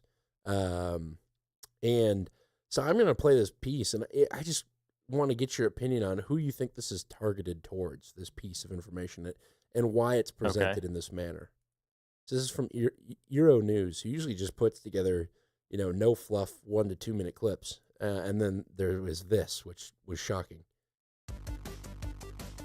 Meet Super Mario, a former Italian prime minister, ex-head of the European Central Bank, and a man currently spinning the threads of Europe's fate. You don't believe me? Just listen to that. We remain merely a large market, subject to the priorities of others? Or do we take the steps necessary to become one power? So why is this retired banker suddenly the most important man in Europe? Level 1. During the 2012 financial crisis, he famously promised to do whatever it takes to save the euro.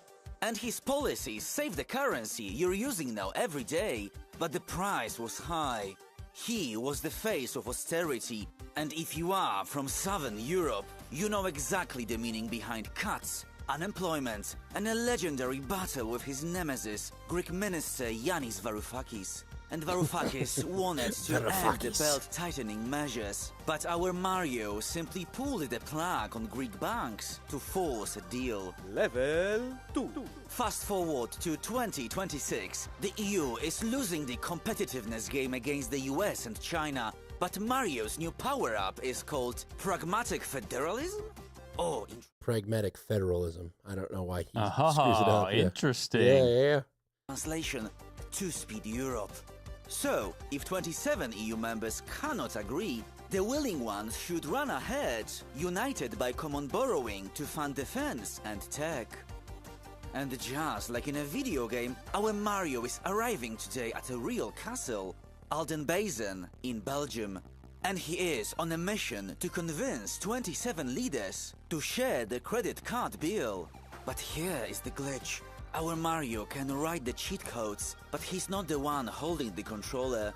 The European leaders are. And remember, in a video game, if you lose, you just press restart. But in the real economy, there is no such a button. So will he do whatever it takes to save the princess?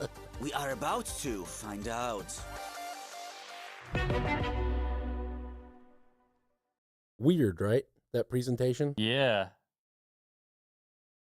Like almost like they're not necessarily targeting anyone other than normal consumers of news that would fall for a gimmick that they want to alert about this.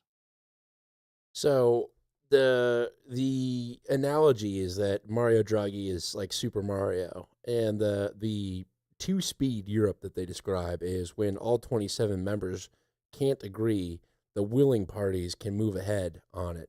So basically, in that analogy, Viktor Orban becomes Bowser, right? If you will.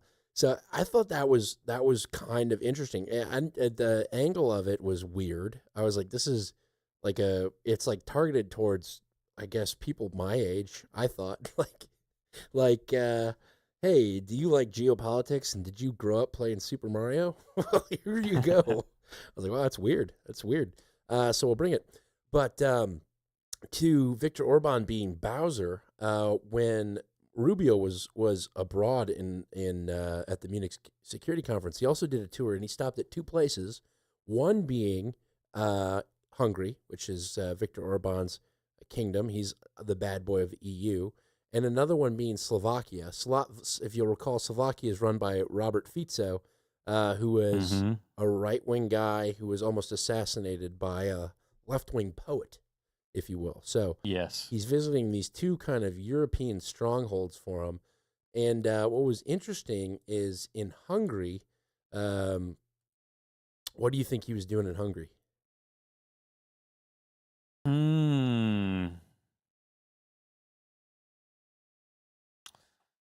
What was Fico doing in Hungary? No. Rubio. Oh, I know what he was doing in Hungary. He was meeting with Viktor Orban and Fico.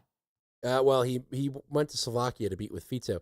But okay. There's two things. I saw that he met with him, but I just assumed he had met with him in Hungary. So two things. I'm not going to play all the clips because they're kind of interesting. But so to give you an idea of why Viktor Orban is considered the bad guy inside of the EU, here's a speech that he gave just a few days ago, and then I will play a little bit from what Rubio said in Hungary. But here is Viktor Orban addressing the Hungarian people. Thank you. Fresh from the stage at the Munich Security Conference, the U.S. Secretary of State is now Hungary-bound. A strategically timed visit as tensions deepen between Washington and parts of Europe. The same day Marco Rubio declared that the US and Europe belong together, Hungary's Prime Minister told supporters that Russia is not the country's real threat, ramping up his anti-EU campaign ahead of April's election. We must get used to the idea that those who love freedom should not fear the East, but Brussels, and people should turn their anxious eyes towards Brussels. With just 8 weeks to go, Orban and his Fidesz party face their toughest challenge since returning to power in 2010. Former government insider Peter Magyar leads the Respect and Freedom Party known as TISO and is currently polling ahead. We are taking back Hungary for the nation, for the whole society, and we are finally putting our common affairs in order. He wants to bring Hungary back into the European mainstream after years of strained ties under Orban that has left critical EU funds frozen. With the election campaign entering a new phase, Rubio's visit is being closely watched. In light of the deepening tensions between the European Union and the United States, there is only a few member states left where the United States can feel that they have almost maximum loyalty.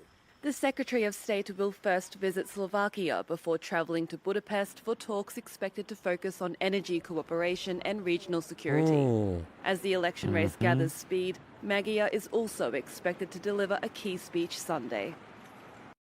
Yeah, so he's in trouble because his party's not doing so well. That's Orban. And this Magyar guy is effectively the Ursula von der Leyen pick because he's, pro. We need to steer back into being cooperative with Europe. We're being isolated by Orban and his policies.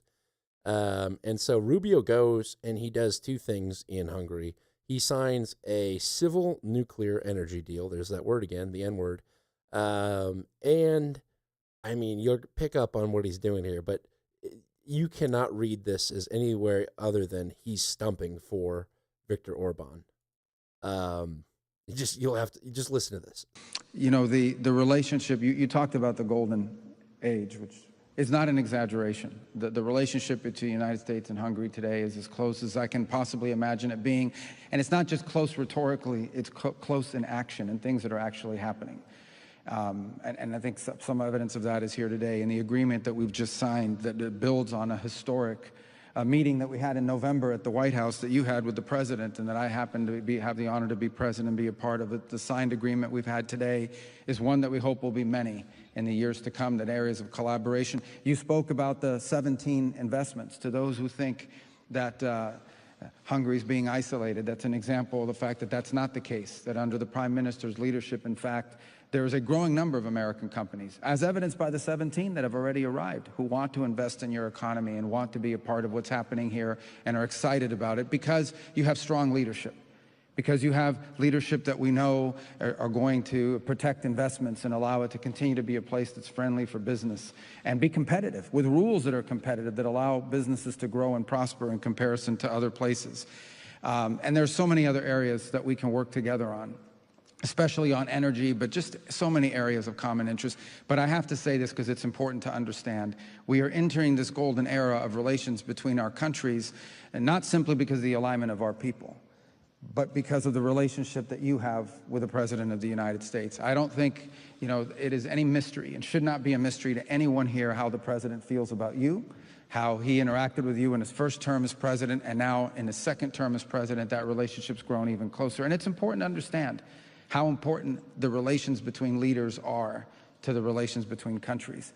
We are, at the end of the day, we are still human, we are still people, and that person-to-person connection that you've established with the president has made all the difference in the world in building this relationship and in hopefully growing this relationship even more. It has to be you. Yeah, you are the guy. That's what I heard. Right. So he went to Slovakia and then delivered pretty much a very similar speech, signed a very similar civil nuclear deal.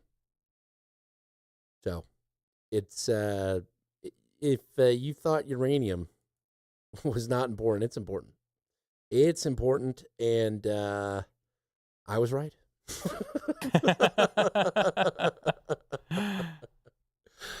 So that's what I got as far as the EU and Rubio's trip to the Munich Security Conference, and then shoring up partnerships with the more conservative members of the European Union. So I don't know if you want to head into anything or if you think we should thank some people. I think we should go ahead and thank some people. Let's do just that. Millennial Media. Offensive. You are riding along on the offensive every Tuesday night, sometimes Wednesday nights, but mostly Tuesday nights. John and I hop on the internet. We give you a rundown of what we're seeing going on in the world. Sometimes it's mainly geopolitics based. Sometimes it's cultural and spiritual based. But it's always based, if you know what I'm saying. So we don't have any advertisers. We don't try to get you to subscribe to stupid shit that you don't want. Instead, we put the show up for free, and we ask that if you get any sort of value out of it, you turn around and give that value back to us. It can be in information, it can be in artwork, it can be in fiat donations, Bitcoin donations. Hell, anything that you think we'll find valuable is value in my book, and always much appreciated. We always like to start off by thanking the person that did the art from last week, and I think did we pull one from the past? Yeah, we did. We pulled an old wolf. We took the flock security cameras. Oh, yes. And used the sheep. You're right. It was fitting last week. So it's a good piece. It had more to do with the flock cameras that are recording your license plate, but we talked a lot about the surveillance state and I think Ring cameras, which is in the same vein, so we thought it was appropriate because we didn't get any art this week. I sent John, I had a made-up Mardi Gras piece in case we didn't get any art tonight that I put together. But Dirty Jersey Horror came out. I think he heard your call last week and came out and delivered. He sent us 3 pieces tonight, but he's not necessarily the winner. So if you've got an idea and you think it'll be tight, you can send that to Dan at MMO.show and John at MMO.show. And operators are standing by to judge you accordingly. So thank you very much. Harshly, yes. Very harsh. We do have some fiat donators that came through. Sitting at the top of the list, a man that needs no introduction, but I will because it's an audio podcast. His Nail Lord of Gaylord. He came in through Venmo with $20 and says, N-Log here, OTO. On the offensive. NPR is officially lost. What kind of they-them goes to the gym and constantly thinks they're surrounded by right-wing people?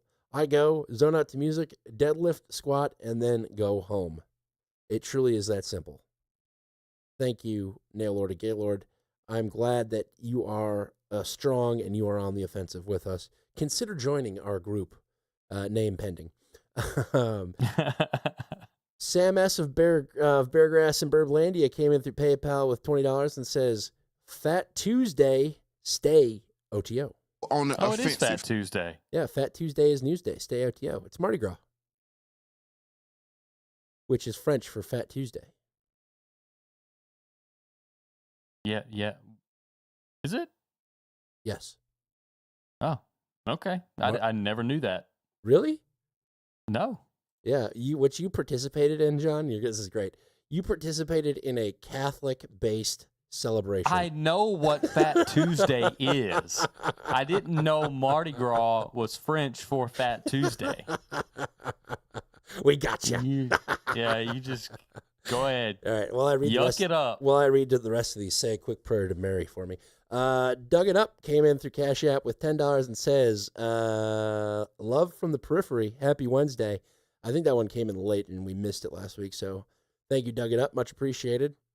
Speaking of Catholics, Praetor Pareka of the Peoria Diocese, a.k.a. Hemper Assembly M, came in through PayPal with $4.44 and says, from the Pareka family and Restore Christendom, a Merry Shrove Tuesday to you all.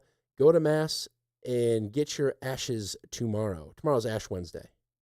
I don't think the French have a word for the actual religious. Does that always follow Fat Tuesday? Yeah. Yes, it does. Yes, it does. Well, you're slow tonight, John. I'm just kidding. Appreciate it. Thank you very much, Praetor Pareka. She's got a little bit of an announcement that I'll make in a second. Praetor Weirdo of the Not So Flatlands came in through Cash App with $3.33 and says, OTO. On the offensive. Sir Cascadia, thank you, Weirdo. Sir Cascadia came in through Cash App with $2.22 and says, stay OTO. On the offensive. And keep one in the chamber and watch your six pack. Drink your 6-pack. Work on developing your 6-pack. Watch your 6 with your head on a swivel and your antenna up. Sir Cascadia, Portland, Oregon. Wow. You really got to watch your 6 out there. A lot of instructions. That's right. Finally, Praetor Pareki of the Peoria Diocese comes in with $2.14 and says, Maria Gemma Pareka arrived 2:14 at 1:14 a.m., which is her baby. So congratulations. Wow, Valentine's baby. That's right. I'm getting congratulations. Yes. John, can you filibuster for a minute? I'm getting an emergency call from my wife right now. Yes, I can filibuster. That is exciting news. Congratulations. We need more kids, more children, and we need them to be sired by good people who are going to raise them up right, as we've discussed earlier in this show. Now, I'm not sure if Dan was finished with donations, fiat donations, but I will assume he was not, and I will not go on to read the boost just yet. I will just fill the air. Hopefully the emergency call is nothing too emergent, and likely not. But when the wife calls and you have 2 little ones, you answer. Or if you just have 1 little one, you answer. But I want to thank everybody that we have mentioned so far, and those we've mentioned in the past, and those we will mention in the future, because without you coming in and supporting the show, we wouldn't break our necks to get home from work on Tuesdays and get on the mic and do this and ramble and discuss and wonder what in the world is happening and how can we identify it, how can we remedy it, how can we bring attention to it. We would never do that without you, so thank you very much. If you've ever come in to support the show in any way, thank you. I hope you'll consider supporting the show in the future. We rely on the value that you provide to keep us going, and we enjoy this. I mean, don't get me wrong. It's not a you don't have to twist my arm to get me here to talk to Dan about all of these things that I see happening around the world. But I don't know if I could justify doing it and publishing it online without the support of all of you fine people, very fine people at that. So, thank you once again. And we operate on the value feedback loop is what we call it. It's an offshoot of the value for value model. And the value feedback loop is a system where we produce content, you consume it, you determine what it's worth, you return the value that you place on the product to us, and then we put that value back into the show for you to consume the next week or the week after that or the month after that, whenever you listen again. That value is always there for you, and we're steadily trying to increase the value that we provide through our presentation, through the information that we dig up, the information people send us, the equipment we're able to buy with the donations that are sent in, the justifications we're able to make to our wives when they say, hey, I wish you were free on Tuesday evenings. We can say, well, honey, I hope you like to eat because I do this so that I can put food on the table. I don't know what, you want me to go buy some lottery tickets? Do you want me to go stand on the corner like Randy Bobandy and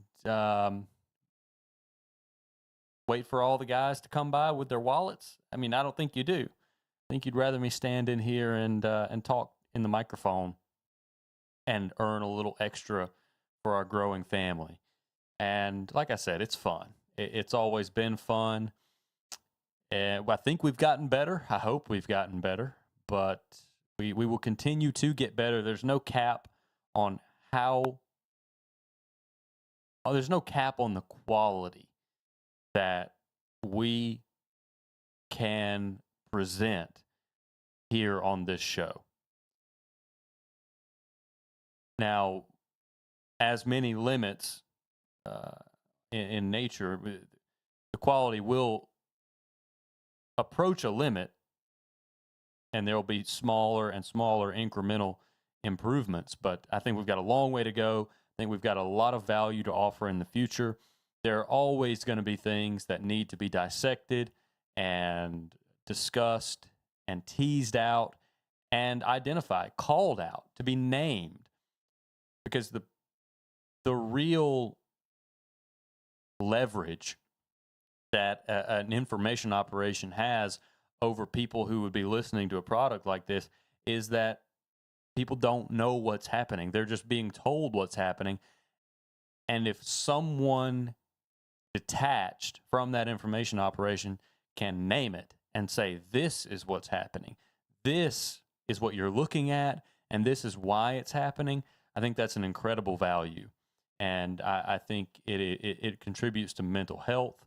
I think it contributes to civic engagement.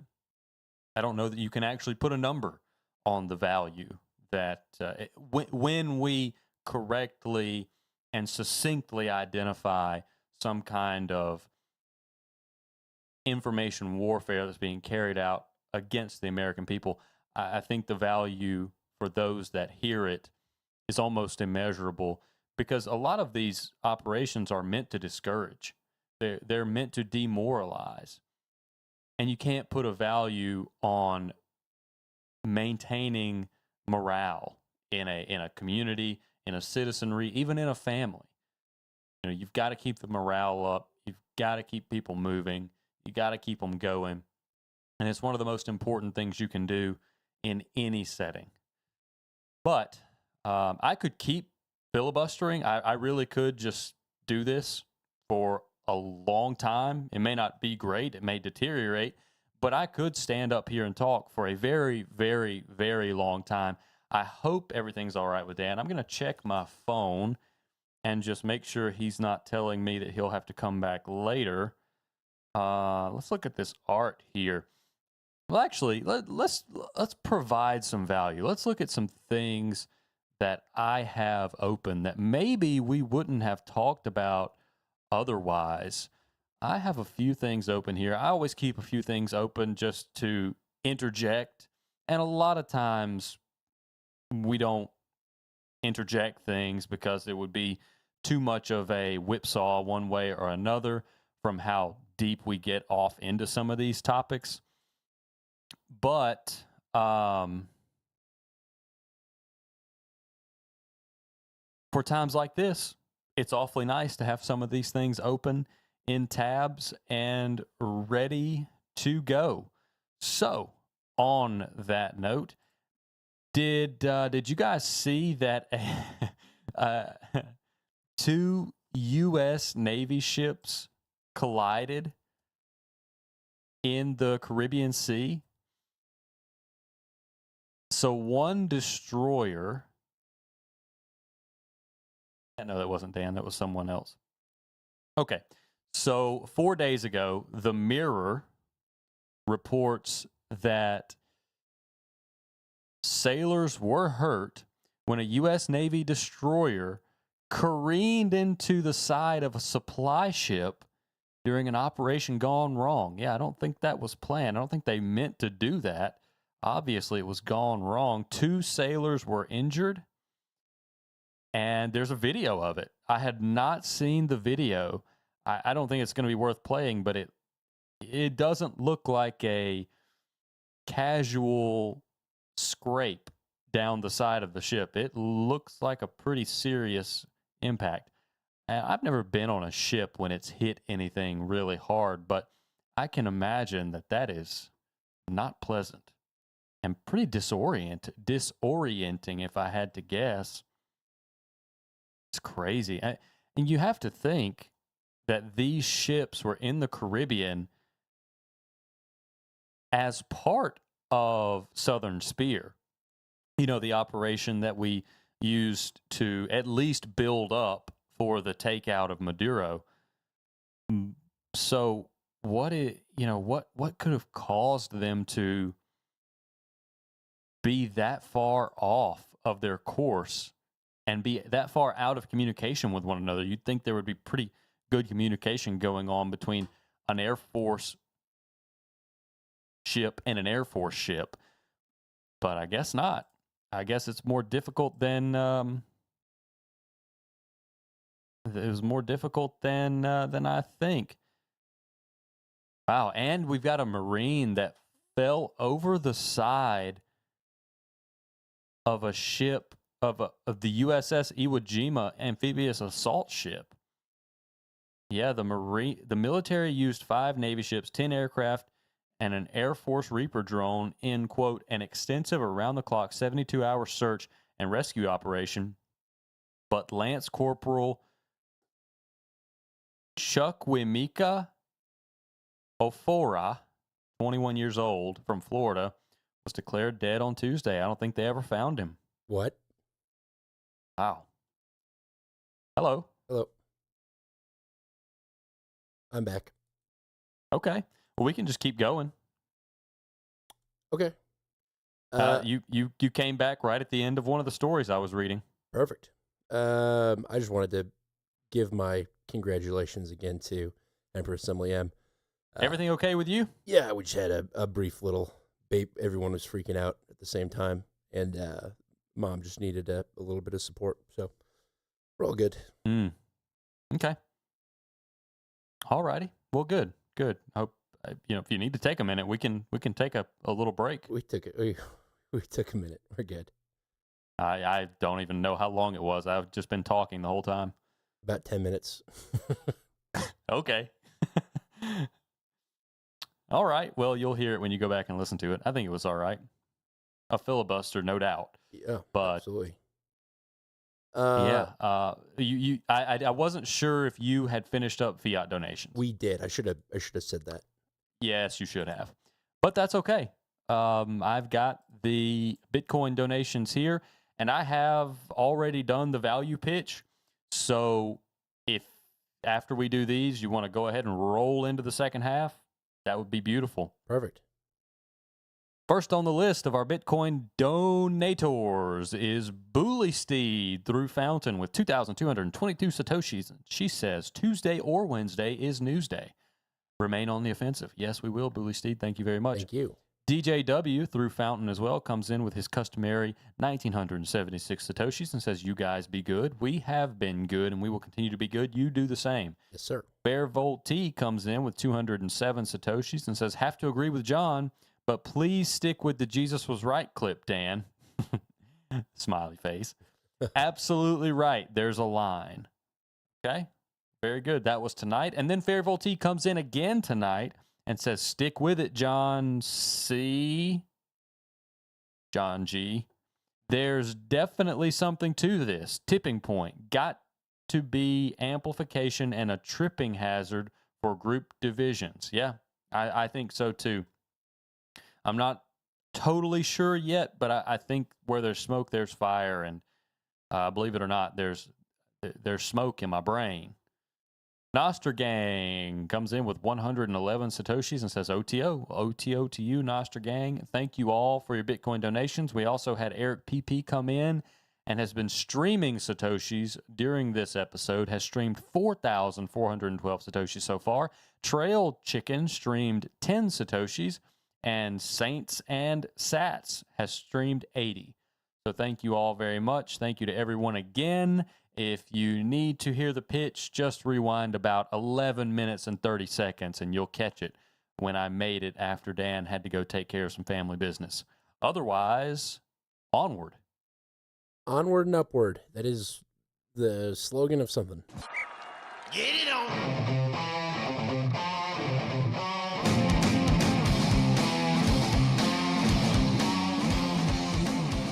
And we are in the second half of the show. John, anywhere you particular you want to start?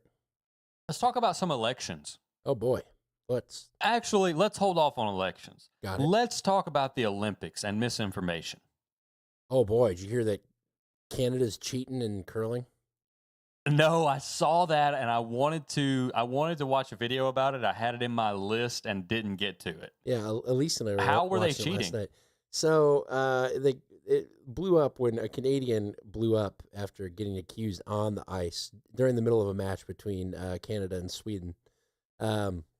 Effectively, when you're throwing the stone, you can throw it.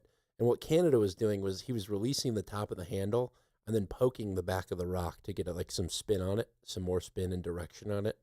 And you can't touch the rock after you let go of the handle. And so that's how they're cheating. And he swore up and down he wasn't cheating. He had an outburst, dropped an F-bomb on the ice. And then pretty quickly after the match, there was a video evidence of him poking the rock. And there's a pretty famous photo of his finger extended touching the rock. So they're cheating. But there's no replay in... Why would you do that? You know how good the cameras are. You're Canadian, man. I think he's upset just because... can't help themselves. Well, it's supposed to be their sport, you know? Oh, like hockey phooey. and whatnot. And so they're getting slapped around by the U.S. and by Sweden and all these other countries to the point where they've just got no pride left. Yeah, we can scrub the ice too, yeah. Apparently, you can the Swedish guy is like, oh, apparently you can touch the rock after it's released. And he's like, the Canadian guy's, well, who's doing that? And the guy just goes, I think you know. And that's when the Canadian blows up. Oh, yeah, just loses it. Yeah. It's pretty funny. It's good. It's good watching. Well, those pesky Russians have been at it again with their misinformation about the Ukrainian Olympic athletes. Sure. And France 24 is going to clear things up for us. This is I didn't note the name of the segment, but do you know the segment I'm talking about? I think it's Truth or Fake that they do on France 24. It's pretty funny, this segment that they do. I think I've seen one or two of them. This is about Ukrainian athletes and targeted misinformation. Hi, Charlotte. Tonight you are focusing in on the Winter Olympics and a series of false claims targeting Ukrainian athletes. Tell us more. That's right, Sharon. Ukrainian athletes and visitors at this year's Winter Olympics have been hit by a string of false accusations that have been widely circulating on social media. The American fact-checking organization NewsGuard has identified 28 fake reports targeting the Ukrainian delegation released between the 30th of January and the 10th of February. Collectively, they've garnered some 2 million views and include false claims that Ukrainians are looting shops on the sidelines of the Games, that they're vandalizing the Colosseum, and they are spitting in athletes' food. Now, one video purporting to be from the Canadian broadcaster CBC alleged that Ukrainian athletes are housed separately from other competitors due to antisocial behaviour at the 2024 Paris Olympics. So let's take a look at that video in question. Milan, not a particularly big village. It's normally bigger at the Summer Olympics, but it's especially small this time because there are so many villages. There are like 6 places scattered throughout the Milano Cortina area where athletes are staying. Here in Italy, all the mistakes made in France have been taken into account. Specifically, the Ukrainian team's accommodation has been placed as far away as possible from others participating in the Olympics. And it was done on purpose. It was a correction of the mistakes that had been made in Paris. In Paris, the Ukrainian team proved to be extremely toxic, provoking. Now, the claims made about Ukrainian athletes in that video are false. Social media postings from athletes at the Games do in fact show that the Ukrainian competitors are housed in one of the main residential blocks near the Spanish team. The International Olympic Committee has also denied any suggestion that Ukrainian delegation behaved aggressively during the Paris Games.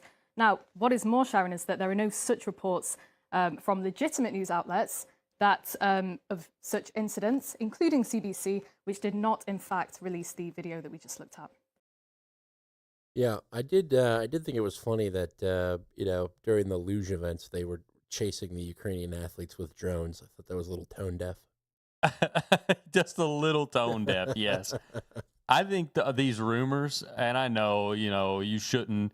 Oh, this is Russia and they're being bad boys, and you shouldn't laugh because they're doing this. It's uncouth. It's the Olympics. It's outside of the Olympic spirit. I think this is hilarious. I think so too. The Ukrainians are looting shops outside of the Olympics. Absolutely hilarious. And apparently doing damage to the Colosseum, which is in Rome and nowhere near Milan Cortina area. Yeah. That's great. So I thought that was good. So this Russian operation has a name, and it's called Matryoshka. Are you familiar with what Matryoshka is? Something to do with either a martyr or a mother. Yes. It's the mother. It's the dolls that go inside one another. Oh, is that what that's called? Yeah. You mean the Russians don't call them German nesting dolls? No, or they Russian don't. nesting dolls? Interesting. Okay, Matryoshka. Yeah. So, Charlotte, if this video isn't from that outlet, who exactly is behind it? Do we know? Well, Sharon, what is particularly deceptive about that video we just watched is that it does actually begin with the first few seconds of a genuine CBC news report about the Olympic Village. If we do a reverse image search, it takes us to that original report published on CBC. The Pinky Toe 33 came into the chat and says that means Fat Tuesday in Russian. Haha. These official YouTube account. But if you watch the full version that I've got here, there is no mention of those accusations against the Ukrainian athletes. Instead, the second half of the fake video here overlays stock footage with an AI-generated version of the journalist's voice. Now, this tactic impersonating established media outlets to spread fabricated content is consistent with a Russian disinformation campaign known as Operation Matryoshka, which we've covered here before on Truth or Fake. Now, CBC is far from being the only outlet that is being impersonated by this disinformation operation. So Reuters, Euronews, and us here at France 24, we've also been targeted. Euronews. I wonder if they're behind the Super Mario Draghi video. Probably not. I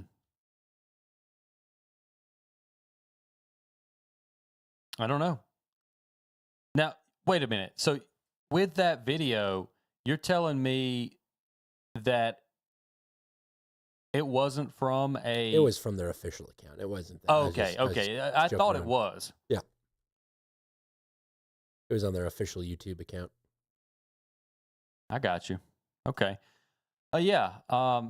So we can skip the next clip. Not that I have too much more to discuss tonight, but the next clip is just, you know, them telling us how do we spot these Russian attempts? And basically it's, well, if they're poking fun at the Ukrainians, we're going to call it Russian attempts at Matryoshka. Any negative PR on Ukraine is Russian. Yeah, basically. That's how the world works now. All righty. How about... Well, let's go ahead and talk about those elections I had mentioned. Okay. There were elections in Bangladesh. Yeah. Yep. And this is from Al Jazeera. It's a basic rundown of the elections in Bangladesh, and then there are some things we can talk about afterward. I think I've heard this clip. I almost brought it.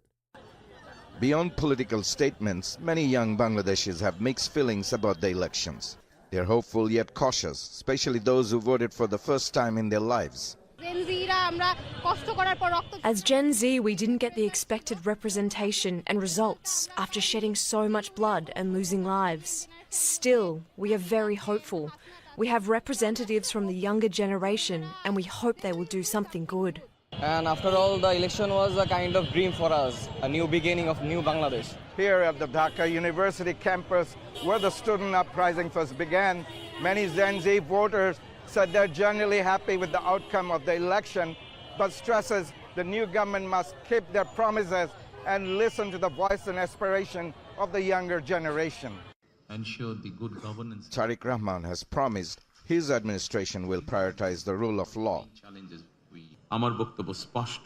No wrongdoing or unlawful activity will be tolerated, regardless of party, religion, race, or differing opinions.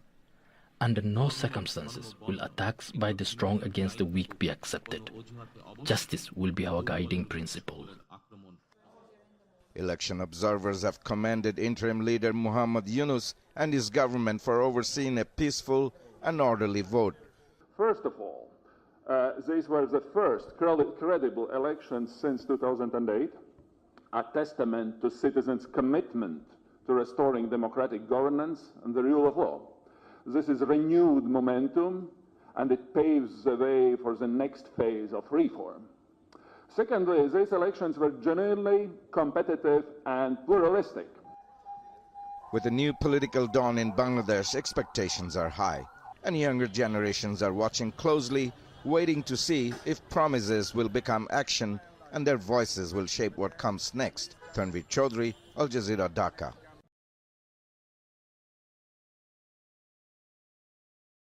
Okay. Now, a couple things here. Do you recall who was the interim leader of Bangladesh and why we covered him in the past? Oh, I can't remember who the interim leader was. The interim leader was Muhammad Yunus. And he was the guy who won the Nobel Peace Prize for his microloans in Bangladesh, his microloan company. basically lending people enough money to cover basic expenses. And then because the loans were so small and so numerous, he could charge a very low interest rate and make, a cartload of money. And maybe I shouldn't have said a cartload for Bangladesh, but a boatload of money off of the sheer volume of these micro loans to people in Bangladesh. Bangladesh is I think the most densely populated area on Earth.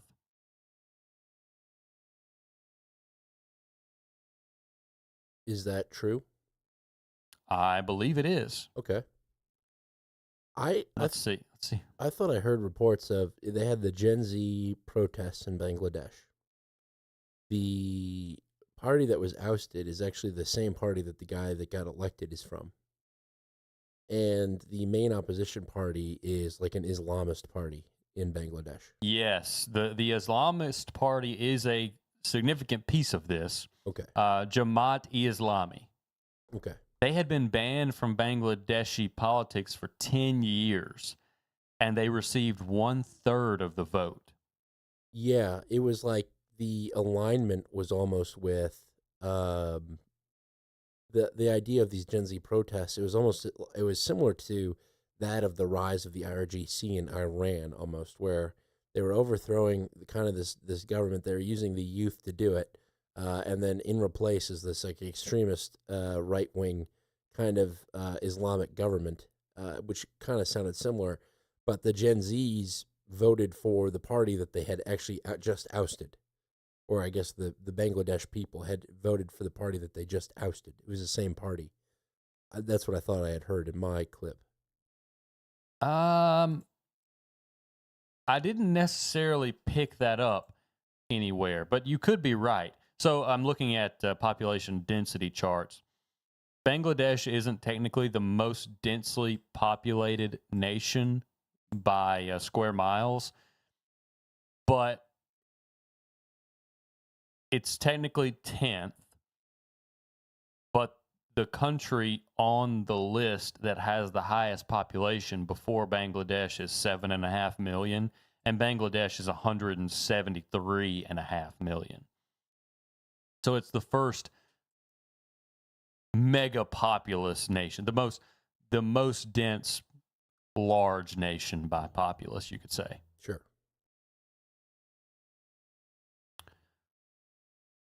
So I thought this was interesting. This guy, he had the guy who we covered when this happened, Muhammad Yunus. He had the backing of the youth movement, and I think we even traced the quote unquote Gen Z riots that were happening a while back, which suspiciously evaporated, or as far as we can tell, evaporated. They may still be going on in places, or they may just be done. But we sort of traced that back to this Bangladeshi movement, and Muhammad Yunus was touted as the best choice to be the interim leader. People wondered if he would just hold on to power or if he would hand it over after this election, and sure enough, he handed it over.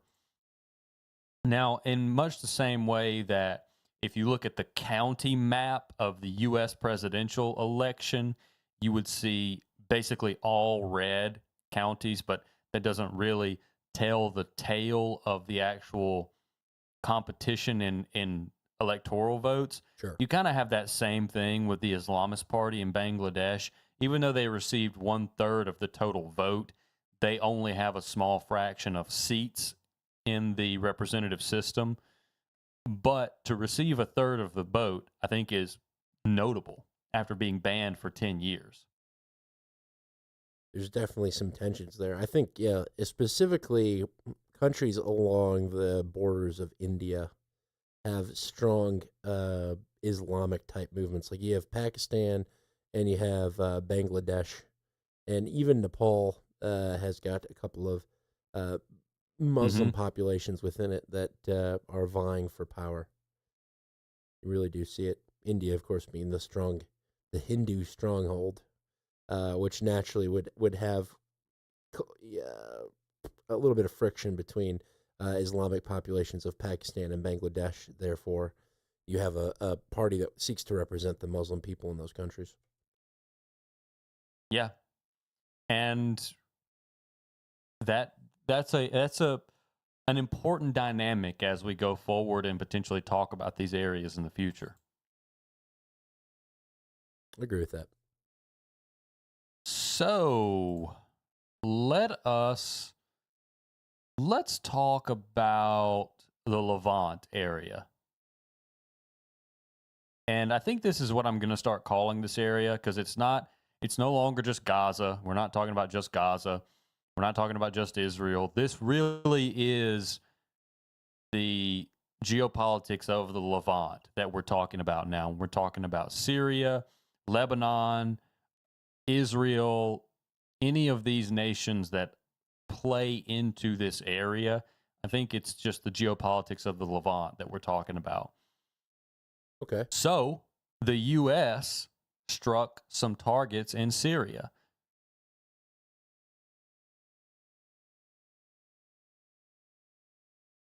Is there a clip that's associated with that? Syria, it should be Syria ISIS strikes, Okay, ABC. yeah. In the Middle East now, the U.S. carrying out a series of strikes against ISIS in Syria. U.S. Central Command saying forces conducted 10 strikes on more than 30 ISIS targets. It's all in response to an ambush attack by the terror group in December that claimed the lives of 2 U.S. service members and an American interpreter. Our Lama Hassan is tracking this story now from London. Lama, it is good to see you. What more can you tell us here? Thanks. It's great to see you, Gio. So we are learning more about those strikes. CENTCOM released a statement saying that they've carried out 10 strikes, as you just said, on more than 30 targets in Syria that belong to ISIS, hitting the group's infrastructure as well as weapons storage facilities. And since January this year, the U.S. has conducted 5 strikes against the terror group. And as you said, Gio, this is part of an operation that is called Operation Hawkeye Strike that started back in December of last year. CENTCOM says that more than 50 ISIS terrorists have been killed or captured, and over 100 ISIS infrastructure targets have been hit since that operation was launched, Gio. Yeah, I've heard about a couple of bombings. It's interesting because we've been doing this, and we've been doing it in like Africa and in the Middle East, and it gets almost no media play. Yeah.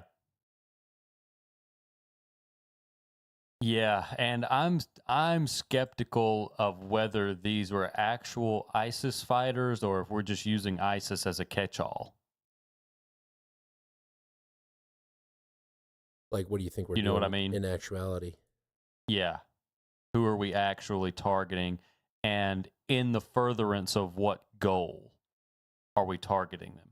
I think we're pretty solidly on al-Jawlani's.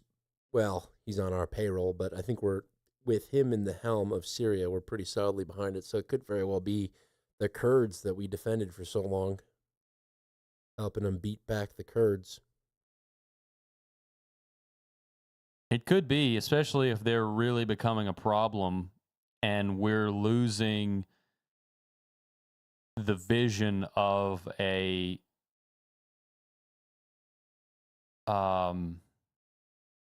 useful Syrian puppet. Yeah, I could see that. So I'd be interested to see if anything else comes out of that, because that's more strikes than we usually hear about. So if it is in the furtherance of some goal, we should see some troop movements there over the next week to fill the gap that potentially has been produced by these strikes. Syrian troop movements. Yes, which could be hard to identify, but maybe could be identified nonetheless. I'll make a note of it and monitor the situation accordingly. Now, I've got another clip here about some spraying that's going on in the Levant. This is Israel spraying WEON. There is a troubling escalation along one of West Asia's most volatile borders. Lebanon is accusing Israel of waging what it calls a chemical war alleging that Israeli aircraft sprayed crop-killing chemicals over border areas. Authorities say Israel is destroying farmlands and threatening long-term environmental damage, while similar claims have also emerged from Syria, where reports say that agricultural lands near the Golan Heights are being targeted. If proven, this could mark a dangerous shift. We decode what is happening in the next report. Take a look. Take a look. They're spraying chemicals, trying to kill farm fields, trying to dry up Lebanon's food sources. So they can Yes, turn and into I a was, parking lot. yeah, I was going to pull more of this, some more details, but it's so bad. It's so bad from Weon. The guy's just slow talking, not really presenting any good details, so I scrubbed it. Got it. But I think that's interesting. That I mean, I know it's the environmentalist in me that feels this way, but that would be a terrible affront to me if I were anywhere near that and any nation was spraying. Did it say what they were spraying? I was going to ask you what you thought it was. I don't think it did. What do you think they're spraying? Well, it's probably not against the Geneva Convention. I don't know, Roundup, maybe? Glyphosate, yeah. Yeah. Gotcha. Yeah. So, yeah, that's that was pretty shocking to me, but not necessarily surprising. Right.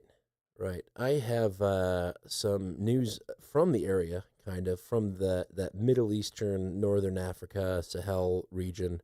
A couple of things going on. One, Ethiopia is apparently hosting RSF forces from Sudan. That's the group that's fighting the RAF forces. Mm-hmm. They have a military training base in Ethiopia for the Sudanese RSF forces, Rapid Support Forces, and it's funded by somebody that we've been talking about recently. So have a listen to this whirlwind. Satellite images appearing to show a large training facility in Ethiopia reportedly used by Sudan's paramilitary Rapid Support Forces. The images released by the Reuters news agency show a camp roughly 30 kilometers from the Sudanese border, carved out of a forested area in western Ethiopia's Benishangul Gumuz region. The news agency says construction activity began early last year and intensified in October. Images show hundreds of tents, heavy vehicles, and newly cleared ground. Reuters cites Ethiopian officials, diplomats, and security sources who say the camp is being used to train RSF fighters who have been battling Sudan's army since April 2023. Nearly 3 years of fighting has pushed Sudan into what the United Nations describes as the world's worst humanitarian and displacement crisis, forcing millions from their homes. While Reuters says it cannot independently verify who is being trained at the site or where they are deployed, analysts say the images leave no doubt. This report is some of the most damning evidence that we've seen publicly and proof that Ethiopia is now involved in supporting and hosting rapid support forces bases that is supported and built by the United Arab Emirates. Reuters also reports satellite images show new construction at Asosa Airport, around 50 kilometers from the camp, including what experts identify as sites consistent with drone operations. The report says multiple sources believe the camp was built with money from the United Arab Emirates, which reportedly financed the camp's construction, sent military trainers, and gave logistical support. The UAE's foreign minister has denied being a party to the conflict in Sudan, saying it is not involved in any way. Ethiopia's government, its military, and the Rapid Support Forces did not respond to Reuters' requests for comment. Asad Beg, Al Jazeera. Don't miss out. Get the full picture. Subscribe. Oh, sorry, my bad. So Let me ask you to look again at a map. there you go. Yeah, definitely. Definitely look at a map. The United Arab Emirates, which is on the Saudi Peninsula, of course, on the other side of the Saudi Peninsula, is funding a military base for the RSF, which are a Sudanese fighting force inside of Ethiopia. So the UAE is obviously helping Ethiopia fund this base, but to what end? So we talked about the power vacuum, the United States focusing on the Western Hemisphere, and everyone kind of jockeying for power, whether it's Saudi Arabia or Israel that are taking the reins. So the UAE's throwing its hat in the ring, Keep in mind that Ethiopia borders Somalia, where Israel recently recognized Somaliland, all of which are vying for port access along the Red Sea. Ethiopia doesn't have any access towards the Red Sea as it's been cut off by Eritrea and the fake country of Djibouti, which was carved out for our military bases and for the world's largest military base. Pretty much. So Ethiopia has no port access, and that is one of the reasons why I believe they're backing the RSF, because there's probably some deal where they would have access to the Red Sea if the RSF were able to seize power. But the UAE's involvement in it is kind of interesting too, because you have this Muslim peninsula nation that's now heavily invested on the other side of the peninsula in a war, and it's building a base in one country for an army rebel group that is currently trying to overthrow the government in another country. It is international chaos, but I've got another data point for you. Sure. This is from an outfit called the Habesha. Ethiopia and Eritrea massively mobilized troops along shared border, raising fears of renewed war. So what's the possibility that Ethiopia is helping the UAE and in return will receive assistance in establishing their access through Eritrean territory? Oh, absolutely. There's the arm of Eritrea that is what completely blocks Ethiopia. The way that Eritrea is divided makes no sense whatsoever. It's a peninsula that should be either a part of Djibouti, which it shouldn't be because, again, that was literally just carved out to be a military base, or Ethiopia. And so whoever was drawing up the battle lines, probably the British or the French back in the day, really wanted to screw Ethiopia for whatever reason. And they did. Yeah. Okay, well that's good. Yeah, that's a good piece of info. So I think the UAE has interest in also Red Sea access, probably a shared port development with them, as well as gold. Ethiopia and Sudan are both rich with gold, so might be a possible move there. Another African news, and this is going to be interesting. How I handle this. Is this becoming a large African package? It's becoming a mid-sized African package. Before we move away, Erdogan from Turkey is currently went to Ethiopia today, and there's kind of two takes about Erdogan and Ethiopia. I will give you the African News take. Right, so this is from African News, and it just highlights the historic relationship between Ethiopia and Turkey. President Recep Tayyip Erdogan is in Ethiopia for his first official visit since 2015. He was received by Prime Minister Abiy Ahmed with an elaborate ceremony at the presidential palace in Addis Ababa. The visit comes as Turkey and Ethiopia mark 100 years since the opening of the Turkish embassy in the capital, with the relations dating back to Ottoman times. Ties have deepened in recent years, with Ankara mediating between Ethiopia and Somalia. Analysts say the partnership rests on a shared political outlook. Ankara has backed Ethiopia on issues such as the Nile and its push for sea access. Bilateral trade reached $253 million in 2025, up 5%, and Turkey is now among Ethiopia's top 4 foreign investors, part of a wider push that has expanded its African embassy network to 44 missions. So there's the African News rundown. Now I want to give you the rundown from some random Jewish guy on the mainstream media on Erdogan's visit to Ethiopia. I mean, it definitely is challenging. Oh, sorry, that's really loud. What did you say? Is it paranoid? Oh yeah, oh yeah. There we go.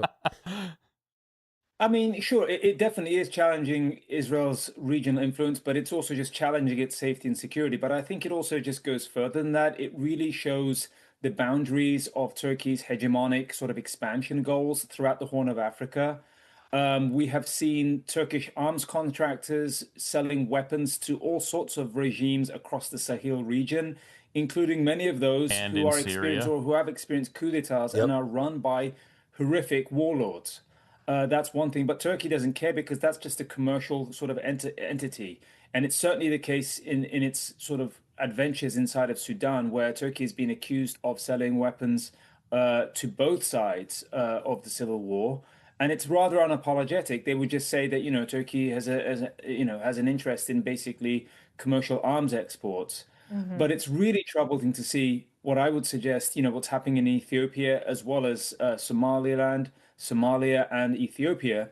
What you're seeing there, I would argue, is Turkey's grooming efforts of, you know, countries in Africa, specifically near the Horn, which have large Muslim populations, where anti-Semitism historically has not really existed. And what Ankara is trying to do is essentially insert itself there and really groom these regimes for the long run, where they can sort of, you know, ratchet up to, you know, anti-Semitic sort of sentiments amongst large Muslim majority African populations. And this is very sort of, you know, purposeful on Ankara's part. You nailed it with the paranoia aspect. Yeah. But you know, there's some aspect of truth into what he's saying. Is the local hegemonic interests. I think we're seeing this with the UAE. We're seeing this with Israel. We're seeing this with Turkey. We're seeing this with Saudi Arabia. Everyone is jockeying for control in that region, in the Sahel region, in the Middle East overall. And I think that's why you see a lot of investment in the area. But I just thought it was so funny that the African News highlighted the deep diplomatic history, and this guy highlights the weapons trading that's happened across the Sahel region, and then also kind of the Somaliland, Ethiopia angle of it as well, of supplying arms to various nations and groups, and as you pointed out, Syria as well. I think it bodes well for the conspiracy theory that Erdogan supplied the weapons needed to HTS so they could overthrow Assad in Syria, which isn't really a conspiracy, more so than a tongue-in-cheek fact at this point. Right. Confirmed by Donald Trump himself, no less. Yeah. Well, it was actually confirmed by Erdogan through Donald Trump making public a phone call that he had with him. So a final piece out of Africa, and this one is very interesting. This one goes to Niger, not Nigeria, but Niger, which is in the Sahel region. It's one of the junta-controlled countries right now. And there was an attack at a domestic airport in Niger, and the Nigerian junta that's in control blames France, despite ISIS taking responsibility. However, there is an element, a material that I've been very pro on that is involved in this discussion, which might add some level of interest as to why France would do this. So I'll play it, and we can talk about it. After a deadly attack on the capital's airport, Niger's junta leader launches a counter-offensive, not on the battlefield, but on national television. In a lengthy interview, Abdurrahman Chiani accuses the former ally and colonial power France of orchestrating the assault, saying the operation was months in the making and was directed from Paris. The airport attack is part of a deliberate agenda of destabilization from France. Before leaving, Macron made a commitment that he would do everything to overthrow the Niger's regime, a regime that dared to choose the path of independence. France has rejected the accusation outright. The French military says there is no French intervention in Niger. After the airport attack, the Sahel's ISIL affiliate released this video. It appears to show ISIL fighters storming the airport. An assault that appears to have taken Niger's junta and Russian fighters stationed inside by surprise. And so the claim of responsibility by ISIL has raised questions about why the junta is accusing France. Inside the airport compound lies 1,300 tons of uranium valued at around $250 million. Niger says it intends to sell it to Russia and Iran. But French nuclear group Orano says the uranium belongs to it and has taken the matter to court. For more than 50 years, France sourced the so-called yellow cake to fuel its nuclear power plants. That partnership ended when the junta cut ties in 2023. We are not naive. We know the hostile forces facing us. The attack is part of a broader process carried out by neo-colonial forces, particularly French forces, through their various branches. And so, in a poor country rich in resources, it is a message that taps into popular anger towards the former colonial power. Nicholas Hawk, Al Jazeera. Don't miss out and get the I'm sorry, I did it twice. I can't believe I did it twice. I did it twice. That's my bad. That's sloppy editing on my behalf. Anyway, so the uranium adds an interesting angle in where, you know, this kind of report for Al Jazeera kind of like, oh yeah, it's they say it's the French, but ISIL claimed responsibility, so it's clearly ISIL. You know, with that amount of uranium and Niger not wanting to give it up, 250 million, specifically when Europe is talking about acquiring nukes and strategic and tactical nukes, and France has a really strong nuclear energy dependent economy, and you kind of wonder, is France the apparently best intelligence agency using things like ISIL to punish people in its ex-colonial areas? I think there's a possibility there. I don't hate that idea. So, you know, the fact that this guy comes out and says it's France, you know, the mainstream perspective is, oh, you know, the junta wants to maintain control. Obviously, they had a lot of support of kicking France out and taking control and no longer being a colony of France. And so that would be an easy kind of explanation to say, well, France is doing this, as opposed to saying we've lost control and now ISIL is threatening control of the country in that stance. So that would be a mainstream perspective. But I think the presence of the uranium makes the French involvement potential more interesting.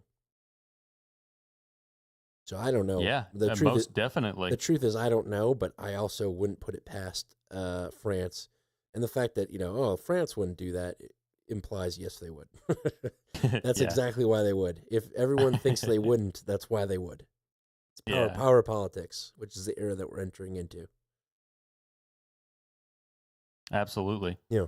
It's a good pickup. Yeah, I thought that was interesting. I had no idea it went on, and then when I heard it, the longer I listen, the more I go, But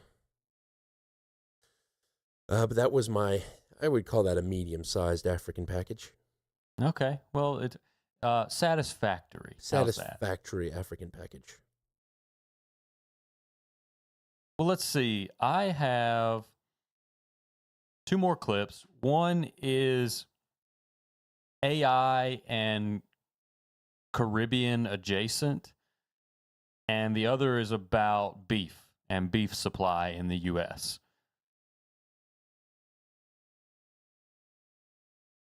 I just have one about Chinese, one Chinese clip left, and that's it.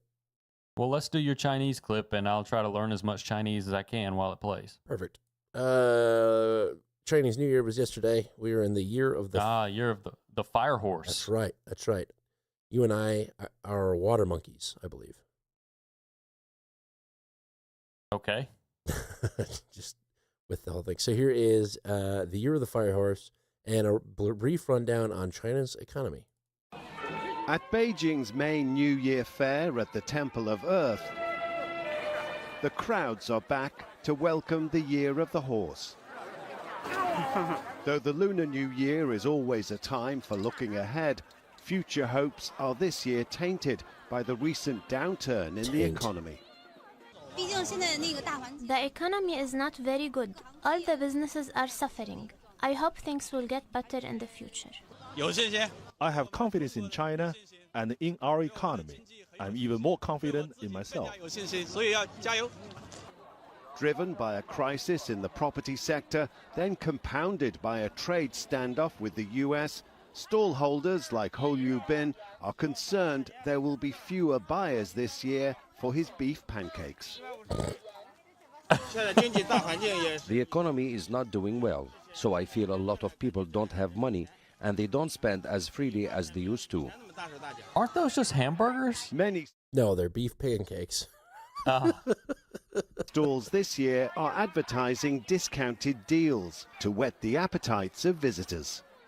In the Chinese zodiac system, the horse represents energy, resilience and nimbleness, all qualities that China will need in abundance in the year ahead as it faces ongoing economic woes at home and volatility on the international scene. At the official banquet heralding the start of this new year, President Xi Jinping noted the challenges ahead. The year of the horse is nearly upon us. Today we are gathered together to say goodbye to the old year and hello to the new one. In the same Hall of the People, soon after this holiday is over, the governing National People's Congress will gather. Their job to endorse the next 5-year plan meant to map out China's economic and social development to deal with long-term problems long after this year of the horse is over. Rob McBride, Al Jazeera, Beijing. Don't miss out. Oh, my God. Oh, not again. I'm having a bad night for that. I apologize. Yeah, they couldn't even work in one beating the horse dead comment in there. I was disappointed. Beating the horse flat. Or the beef flat. The beef pancake flat. Yeah, something like that. Next year we'll be eating horse pancakes. What do you think they top their beef pancakes with? Do you think it's more pancake toppings or more hamburger toppings? Oh, like cheese? I mean, yeah. Yeah, they're definitely not putting syrup on there. I mean, syrup on a hamburger patty sounds like I like both of those. Well, let me just type in beef pancake.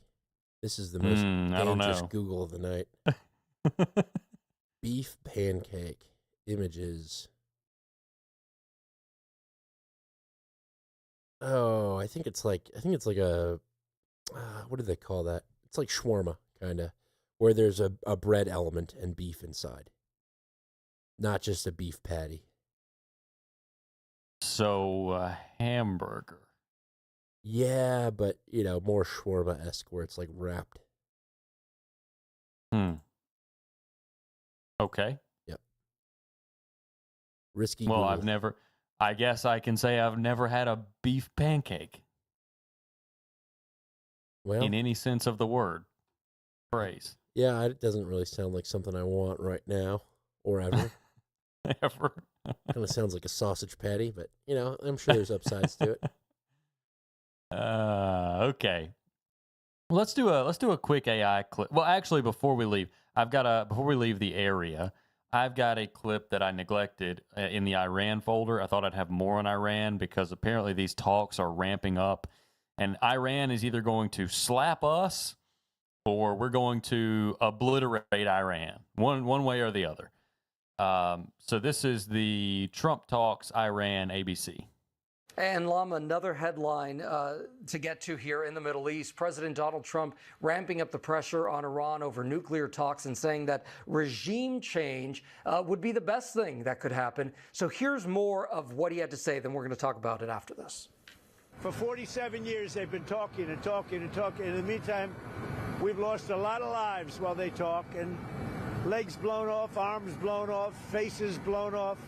This has been going on for a long time, so let's see what happens. In the meantime, we have tremendous power has arrived, and additional power, as you know, another carrier is going out shortly. So we'll see it how. If we could get it settled for once and for all, that would be good. So, Lama, what's the latest on those Iran nuclear talks? Yeah, so, Gio, we've heard President Trump say that he prefers a deal with the Iranians, but he's also said that if a nuclear deal is not struck, then the president has warned Iran of a very traumatic outcome. Now, he's also said the regime change we just heard there is the best thing that could happen. There are reports that a second round of talks between the U.S. and Iran is scheduled to take place next week. The U.S. wants Iran to stop its uranium enrichment. Iran has so far suggested that it is ready to limit its nuclear program in return for sanctions relief. And in the meantime, as you heard the president there say, that the U.S. is ramping up its military assets in the region. The second U.S. carrier, the USS Gerald Ford, will be heading to the Middle East. This, of course, is the world's largest warship. The USS Abraham Lincoln is already in the region, Gio. All right, a lot to watch for there. Lama Hassan, thank you so much. It's just a throwaway. A lot to watch for there. Thank you. Yeah.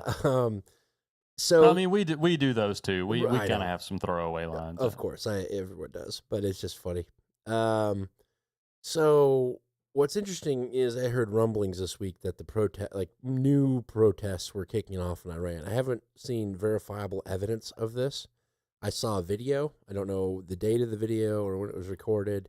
But if so, it could be the same playbook that was instituted last time.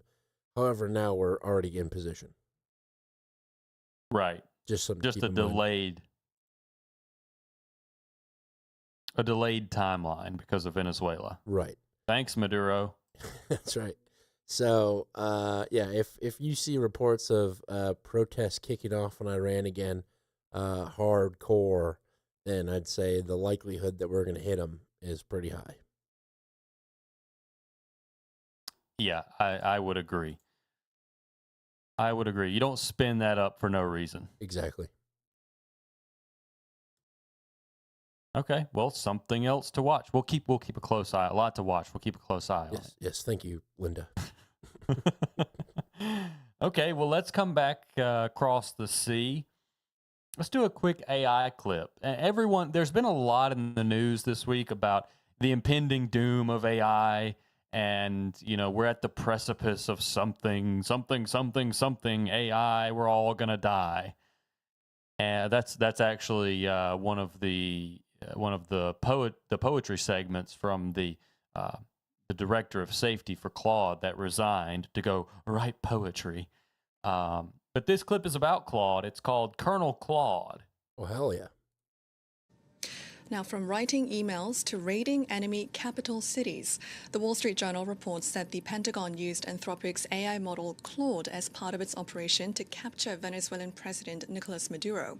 Well, we can get more on the story with our technology editor, Peter O'Brien, who joins me now in the studio. Good to see you, Peter. Hi, Jenny. So, I personally use AI to, translate things, to get recommendations. Yeah. I've even used, Claude specifically to, fine-tune my gym workouts once. Oh, right. Yeah, yeah.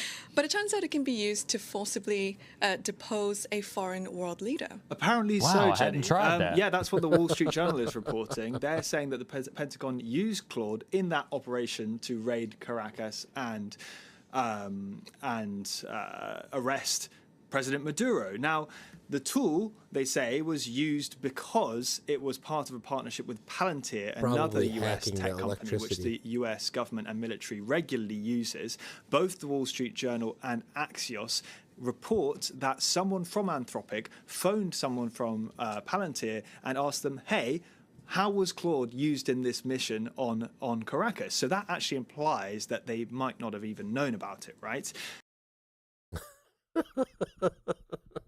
Hey, write up a bring the entire electrical grid offline script for me, Claude. Yeah. I mean, so Opus 4.6, which I've been using, is amazing, and it's powerful, and it doesn't make mistakes, really. I thought it made mistakes, but in actuality, it was me that made the mistake. It wasn't specific. You're letting it gaslight you. It's powerful enough to gaslight you. The singularity is here. No, it was like, oh, I was like, oh, this is broken. Why isn't this working? And it's like, well, since I looked at this, you inserted a column here. I was like, oh shit, you're right. I did insert a column there. That obviously. Did you apologize?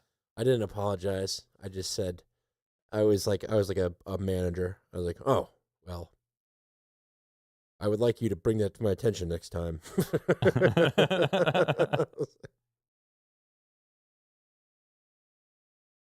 Okay. Well, very good. So we used Claude. That to me is the nail in the coffin for the other available products on the market. Oh yeah. You want to be using the AI bot that the military is using. I mean, Cotton called it like a year ago when I first got when AI was like people were starting to vibe code. When the term vibe coding came to light, Cotton was like, "Oh, you got to try Claude. It's great." I bought a subscription then, and yeah, he's just been winning every time. Claude, that is, not Cotton Gin. Yes, I'm sure of course. Cotton Gin's doing good. I'm sure he's posting W's on the reg, but I meant Claude. So he was right about that call. Well, good, very good. He's got an eye for these kind of things. Absolutely. He's got an eye for the bots. I think so. I mean, damn, if it is not impressive what it can do, it could probably redesign our website if we really wanted it to. That was my thought earlier. That's why I said, yeah, I'll do it. Yeah, Claude's going to do it. I actually gave it a test run on designing the website we discussed. The Swoletariat? No. The analytical website for the prediction markets. Oh, yeah. Yeah, I think I'm gonna actually sit down with it and let it design something for me. Doing that at least as a proof of concept. It's gonna be complicated to get it where I want it to be. Well, if you spin up a Linux server and you want it to build a website that's like based on a Python package, I'm forgetting the big one right now, like Django or something, and you install Claude Code on your terminal, you don't even have to sit down with it. You could be sitting in an airport in Miami, SSH into your Linux machine, and tell it to keep building stuff and testing stuff. It's pretty impressive. Well, very good. I might learn what all that means and do that. Secure shell, just basically. Yes, I know what okay. SSH all means. Right. It's the server that I'm intimidated by. Hey, there was a guy that called me today and said, "Hey, I can't see the folder and the shared the Dropbox." So I don't know what level of stuff I got to explain. Yeah, geez. Sometimes I just test you. Right. Okay. With that, I have one more clip, and it's going to be in the food supply folder. So this is from 1011 Nebraska, which is a local station. This is about beef imports.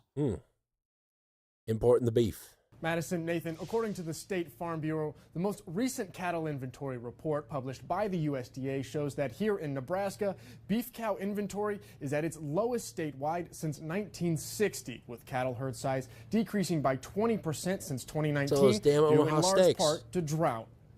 That same report showing a 13% decline in cattle inventory across the country over the past 7 years. That reality now inspiring a deal signed by President Trump last week to import an extra $800 million of beef from Argentina to the U.S. over 2026. We do import beef from a number of different countries, and so, the fact that we're going to import more, it's not new. We need to just ensure that there isn't anything relative to the trade conversation that would lessen our producers the ability to make a living. Less cattle meaning more cost. The per pound price of beef increasing by nearly $3 since 2019, according to the Federal Reserve. But the Bureau says this plan to take some weight off the consumer could work against the interest of some. The concern is that we start bringing in more product from outside of our borders. That's going to be competitive to those that have been here in Nebraska, growing beef for a long time, growing cattle for a long time, and they've been struggling to finally make a profit. And then, we just bring in too much from someplace else, and that lowers their competitive advantage. And then that takes money out of their pockets. Sharing those concerns, Nebraska Senator Deb Fischer releasing a statement last Friday that read, in part, instead of imports that sideline American ranchers, we should be focused on solutions that cut red tape, lower production costs, and support our growing cattle herd. The Nebraska cattlemen joining that conversation with a response of their own, stating Nebraska Cattlemen stands firm in the belief that expanding U.S. beef cattle herd and lowering input cost is the solution to elevated beef prices, not foreign beef imports. Holy plosions, And I did Peter. speak with one cattle farmer in Malcolm who didn't want to be named, but says he's in support of President Trump's move to quadruple beef imports. He tells me cattle supply is now so low that producing enough ground beef for the consumer isn't doable. But in his opinion, imported meat will keep products available and reasonably priced until farmers like him are able to build their inventory back up. Interesting. So we're importing beef. We're importing more beef. Not very in line with the self-sufficient protectionism, but it is American Well, beef. you can't let beef get too expensive to buy on your watch. That's true. If how would we afford our beef pancakes? Right. But backing away from that Chinese delicacy, that's the number one reason why we talked about Joe Biden and the Democrats losing the election. That was the number one reason why I said Trump was going to win confidently in 2024, is because of the price of bread. The Democrats touted, like the Trump admin is now, the stock market's great, but the food costs are still too high. And so I think you got to have a little bit of a protective measure on that front. Food prices, I haven't really noticed them come down at all. But I don't know if that is because I don't usually buy the groceries or if they're still really high. I know beef is high. We bought steaks for Valentine's Day. I think it was 4 of them, 4 large cuts of, I forget what it was, but it was like $80, which is a lot for steaks. Yeah. Yeah. That is. That's why you should buy at least half a cow at a time. Half a cow. You can, even if you buy it from the right people, they'll even tell you what its name was. What its what its Christian name was. Want to get out of here? Yeah, let's do it. Let's get out of here. I'm with you on that front. Food should not be cheap. Food should not be cheap. There is a thing. It should be inexpensive, but not cheap. Right. That's like number one. I took the marketing class in college. It's like inexpensive, not cheap. China is cheap. Our quality is inexpensive. High quality and inexpensive. That is your Millennial Media Offensive. Doesn't really have a zing to it.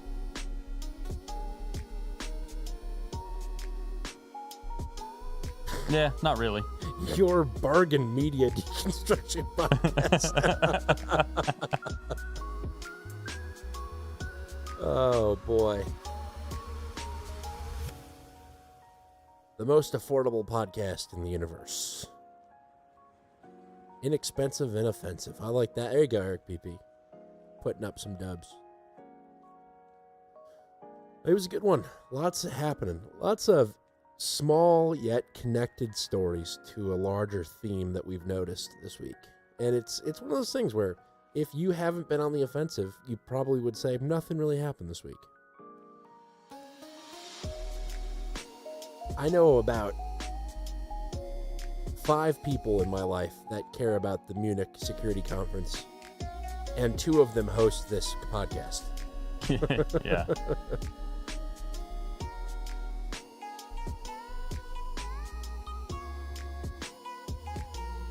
What are you going to do? Just keep on keeping on. That's what we're going to do. That's right.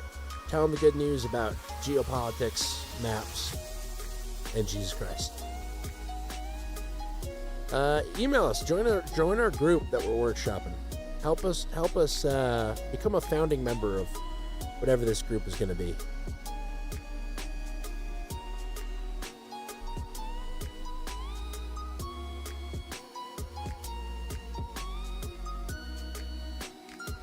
Let's get our houses in order, and then we'll get the world in order.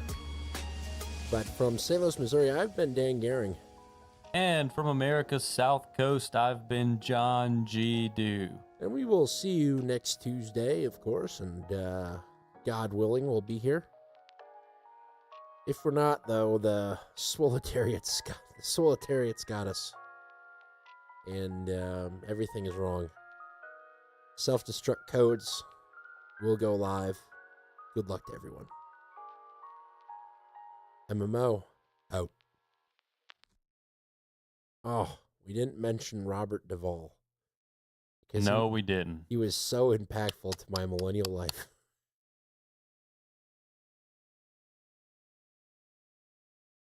Okay.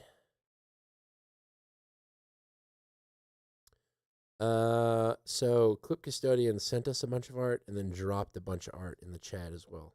I believe so. And I say I believe so because these pieces look exactly like the pieces he sent us. Oh, he did send them to us. He sent them all to us. And we also got one from Gigawatt Coffee Roasters. Wow. Eli the coffee guy. Unless Jen all of a sudden became a fan.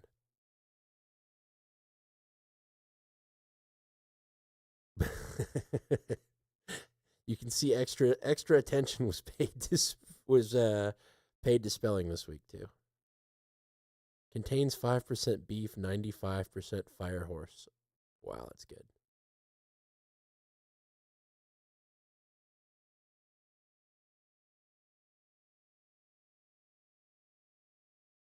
Beef pancake.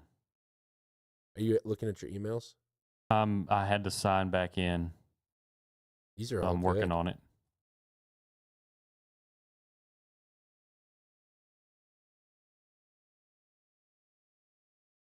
I'm going to start from the bottom. Oh, that's a good one. The black Barbie with the beads. Yeah. That's a good one.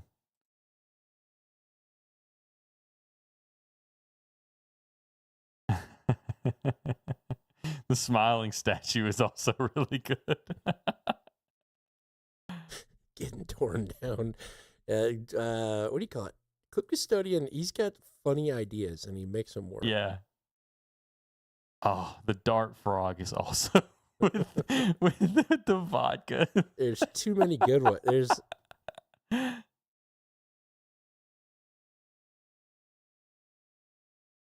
I'm going to start dropping these in the chat because there's too many of them to even. Too funny not to share. Exactly. Let's see. Yeah. Oh, the Bill Clinton one and the other guy in the too funny not to share email are definitely evergreens. Yeah, for sure. I like the Bill Clinton one. Not as this episode, but an absolute evergreen for sure. So let me save this one. Beef pancake is so good. I know, and it's... We're never going to be able to use it again either. I agree. Golly, those are good. I know. It's like we've got a competitive art showing here. I think this is the first time where we've gotten so many options and we're pretty much happy with all of the options. I gotta start. I'm like downloading these like mad. Save.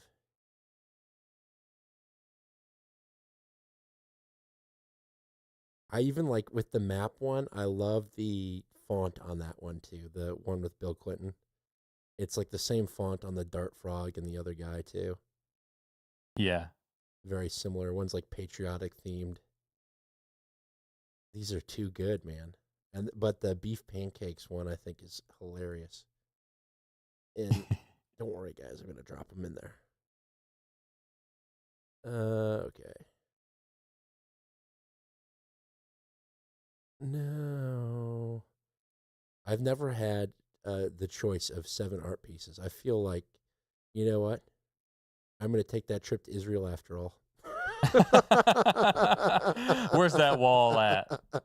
Let me put on the hat and kiss it. Okay, let's see here. I dropped the Barbie one in there. Here's beef pancakes is coming next. Let me see. Dan pushing buttons. That's what this one's titled.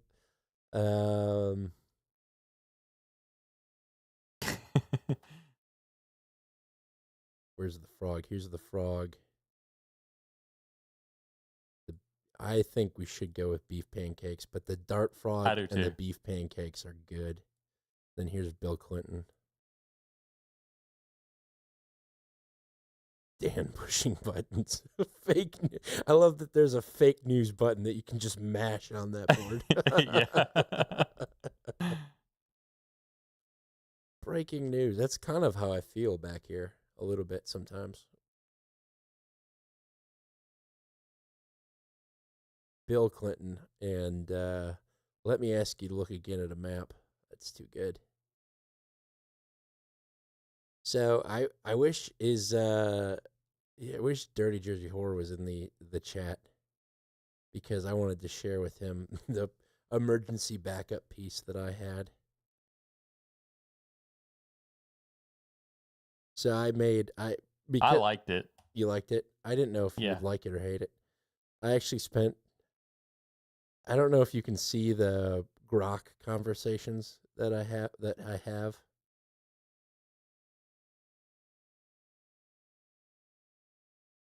Like, basically I went to Grok to do it, and like all of a sudden out of the blue it just made some like super mess. Like, I put a photo.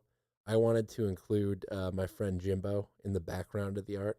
So I like uploaded a photo of him to it, and it like made this weird pregnancy photo out of the blue with him in it. And I'm just like, what the hell, dude? That's like the worst hallucination. And I'm pretty sure, like, all right, now this is just weird. I feel like I wish I hadn't even done this.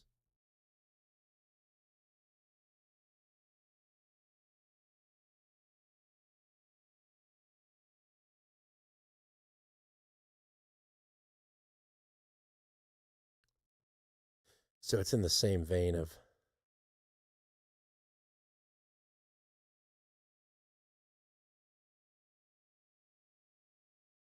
too many.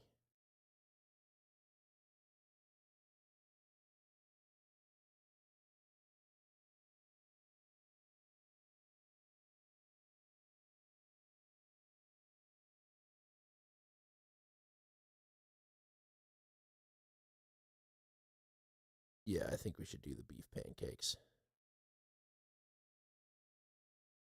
TooMuchArt.com. Man, the frog dart one.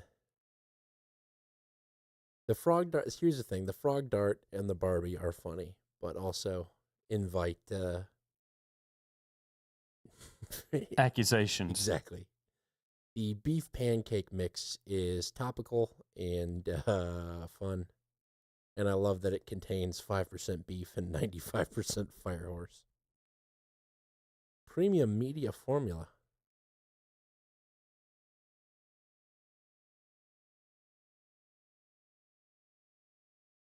I want to see, I'm going to give this photo to Claude and see if it can translate the Chinese on it.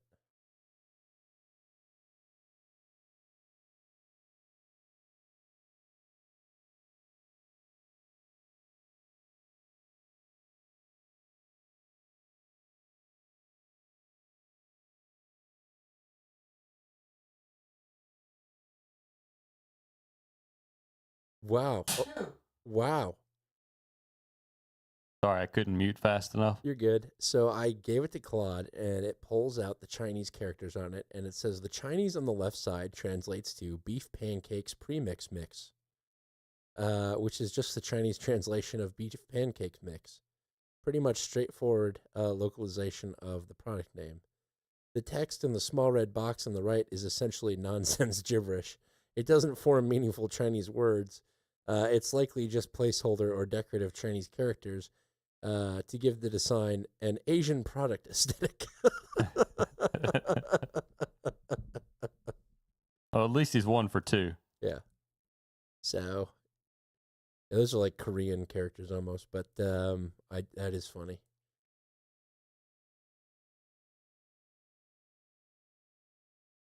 Gimpy says go with the frog.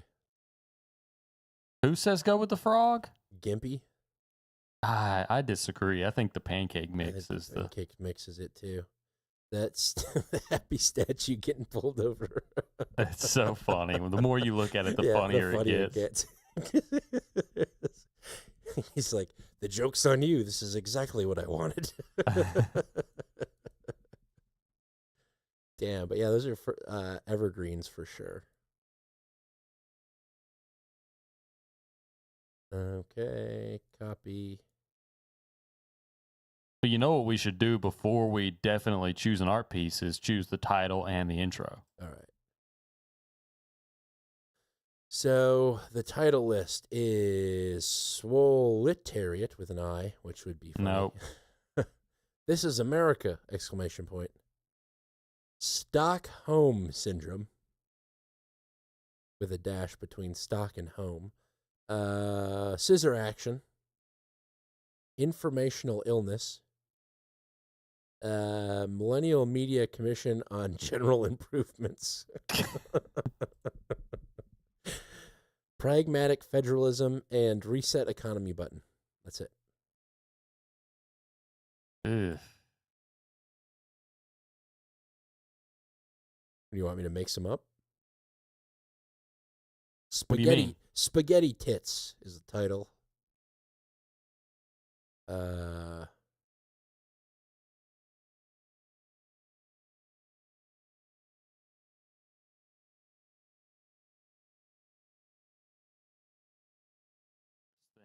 And I don't mean that in a way of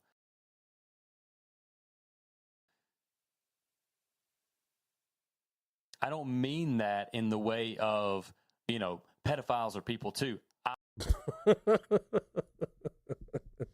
I'm not going to use that against you, but I can't speak for other people.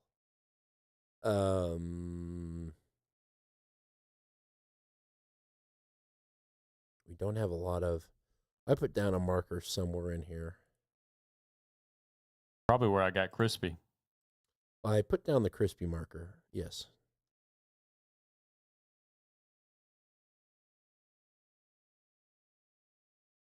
Throw him in the jail. I like that. Have you had anything to drink? No. This is great. Can you say the alphabet bit backwards? No, you're drunk. No, you're at least high. Yeah. He couldn't even stand, Your Honor. He's been crippled from the waist down since birth. Throw him in the jail. Just a bunch of cripple people. Yeah, all these wheelchair guys are drunk all the time. Who knew?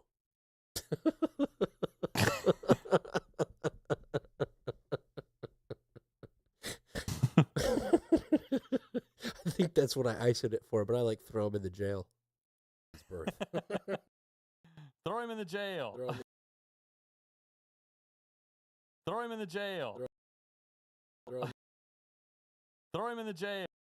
Throw him in the jail. Throw him in the jail? I think so. Yep. Okay. Let's see, where did we start? Where did we start this show? Am I taking out your 10-minute filibuster? No, I think it was fine. Oh.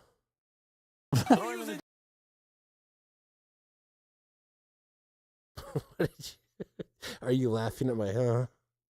Yeah. Were you listening? No, I had to go upstairs and comfort 3 people. I really think it was fine. I even talked about some news stories, like covered some things that we didn't talk about while you were back. This November, you can do your duty by not voting at all. Test vote. Ooh, I really crispy. Spit time, crispy bacon. Yeah, and this is just something that's been on my mind. It's a protest vote.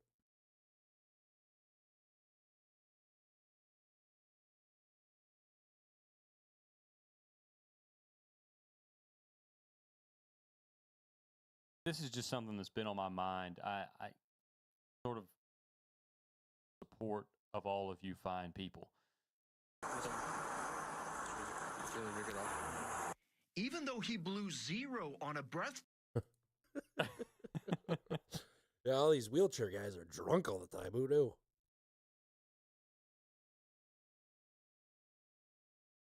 Yeah, there's this blowout that I wanted to take out. I mean, sure, it definitely is challenging. Oh, sorry, that's really loud. What did you say? Is it paranoid? Is it paranoid? Oh yeah. Oh yeah. There we go. I mean, sure, it definitely is challenging. Throw him in the jail. Boys, it's gonna be a real nut bust. Let's go. Hello. People were yelling at major French brand or something. Who knows? Thinking about like those very clear charge on that. Cop. Hold on. Yeah, I Hold also on, think hold on. our message needs Hold to be that thought. Hold that thought.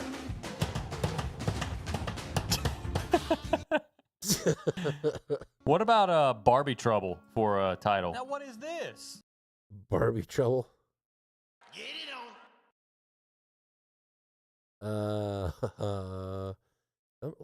Let's go back to that. I mean, I don't know of anything better yet. I'm still thinking. Sitting in state of St. Louis, Missouri. Nuclear everywhere. Oh my God. North and south. Have to start to defend the. Yeah, we'll reserve that for another time. Better. Federal agents themselves were found to be verbal or written response. To be clear, the display is deeply offensive. Funny. Mayor Moreno said in part, quote, "Let me be clear, harmful." This is not funny. What about this is not ... funny? Said it's a false equivalent. Yeah, you may have had some white Barbie doll. These Mardi Gras experience. What about Black Barbie with the beads? No. Why? Because it's long and awkward.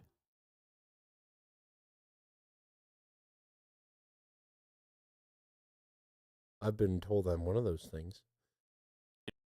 It's hard to toss them at certain kids. What did you mean by that? At certain kids? What do you mean, you people? Jackson is rolling over right now. It's freedom. Yeah, it's only racist if the kids make them go back over the fence. Right. Yeah. That's funny.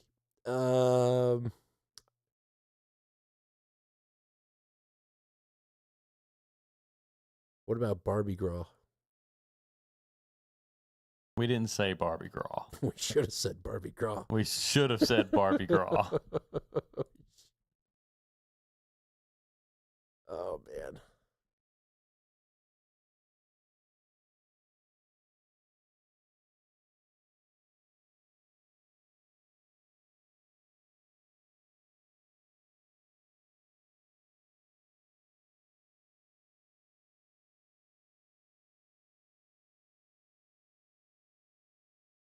Throw him in the jail. It must be quite apparent by this time. There's a little bit of a whoop.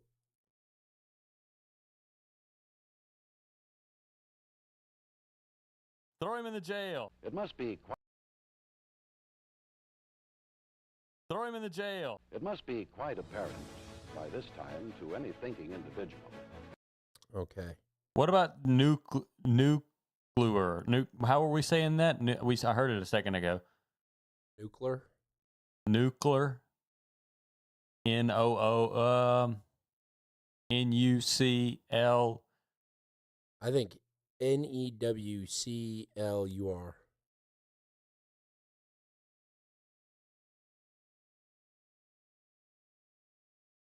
What about just NUCLUR, nuclear? NUCLUR. I don't know. I don't love that. Come on, there has to be something that we said tonight that would make a good title. You know, the perspective means a lot, is what in Palm Springs, It could all fit under the same umbrella.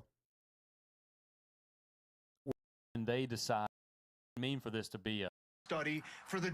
Let's see. So that was domestic. Let's talk about Munich Security Conference celebration. I know what Fat Tuesday is. I didn't know Mardi Gras was French for Fat Tuesday. We got you. Yeah. Celebrate. Did you guys see that? You're Canadian, man.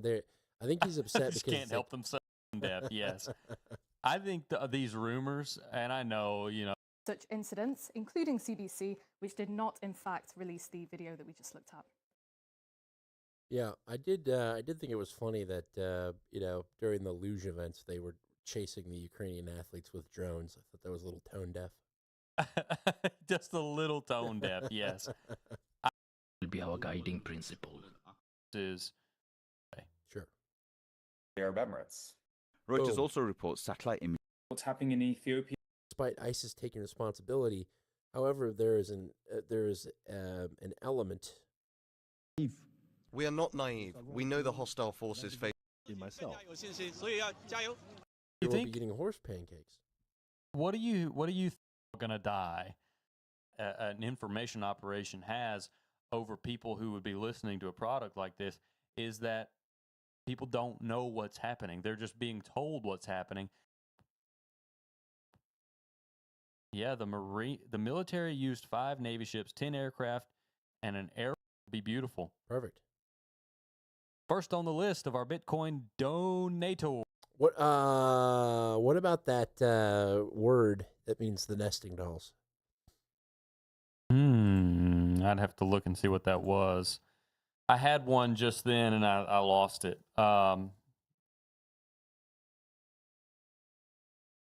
Shoot. Matryoshka.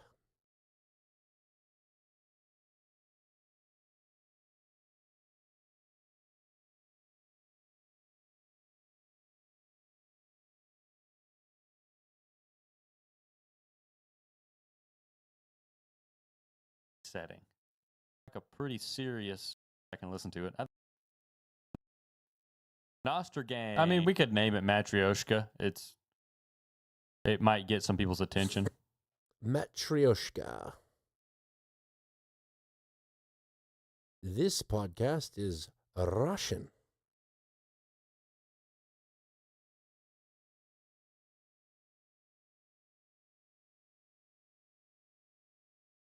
Okay, Matryoshka it is.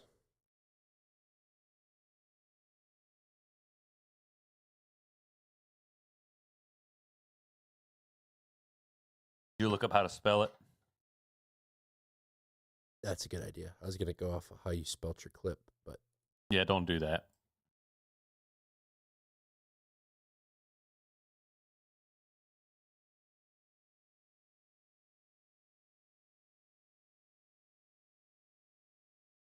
Etsy, Matryoshka decor. Wikipedia, Matryoshka doll.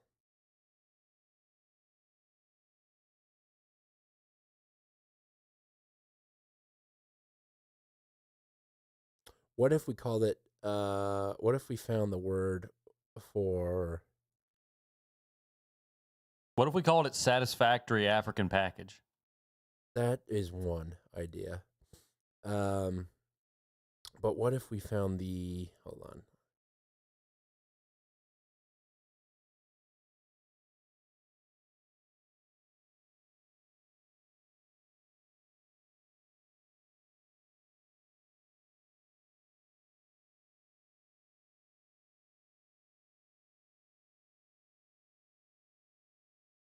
Let's type in. Taylor and Cameron just got back, so I might have to jump. What do you got on your mind? I was thinking if we found the word for black in Russian, and we called it whatever, Matryoshka black. Nah. No. I think we either go Matryoshka or Satisfactory African Package. Satisfactory African package, I think it is. Okay. Okay. Export audio to computer. 207 is officially Satisfactory African package. Okay, I gotta jump. Sounds good. All right. Let me know how much hang time you have. Not as much as I used to. Isn't that the truth? All right. I will talk to you next Tuesday. Yep. See you next Tuesday. See ya. Yep.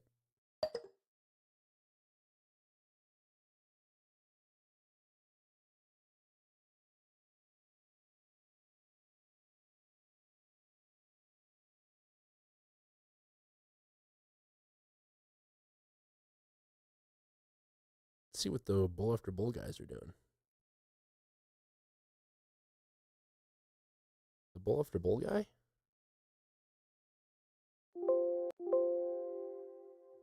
Too hot, take a break. Too hot, get a nest. See God, go to church.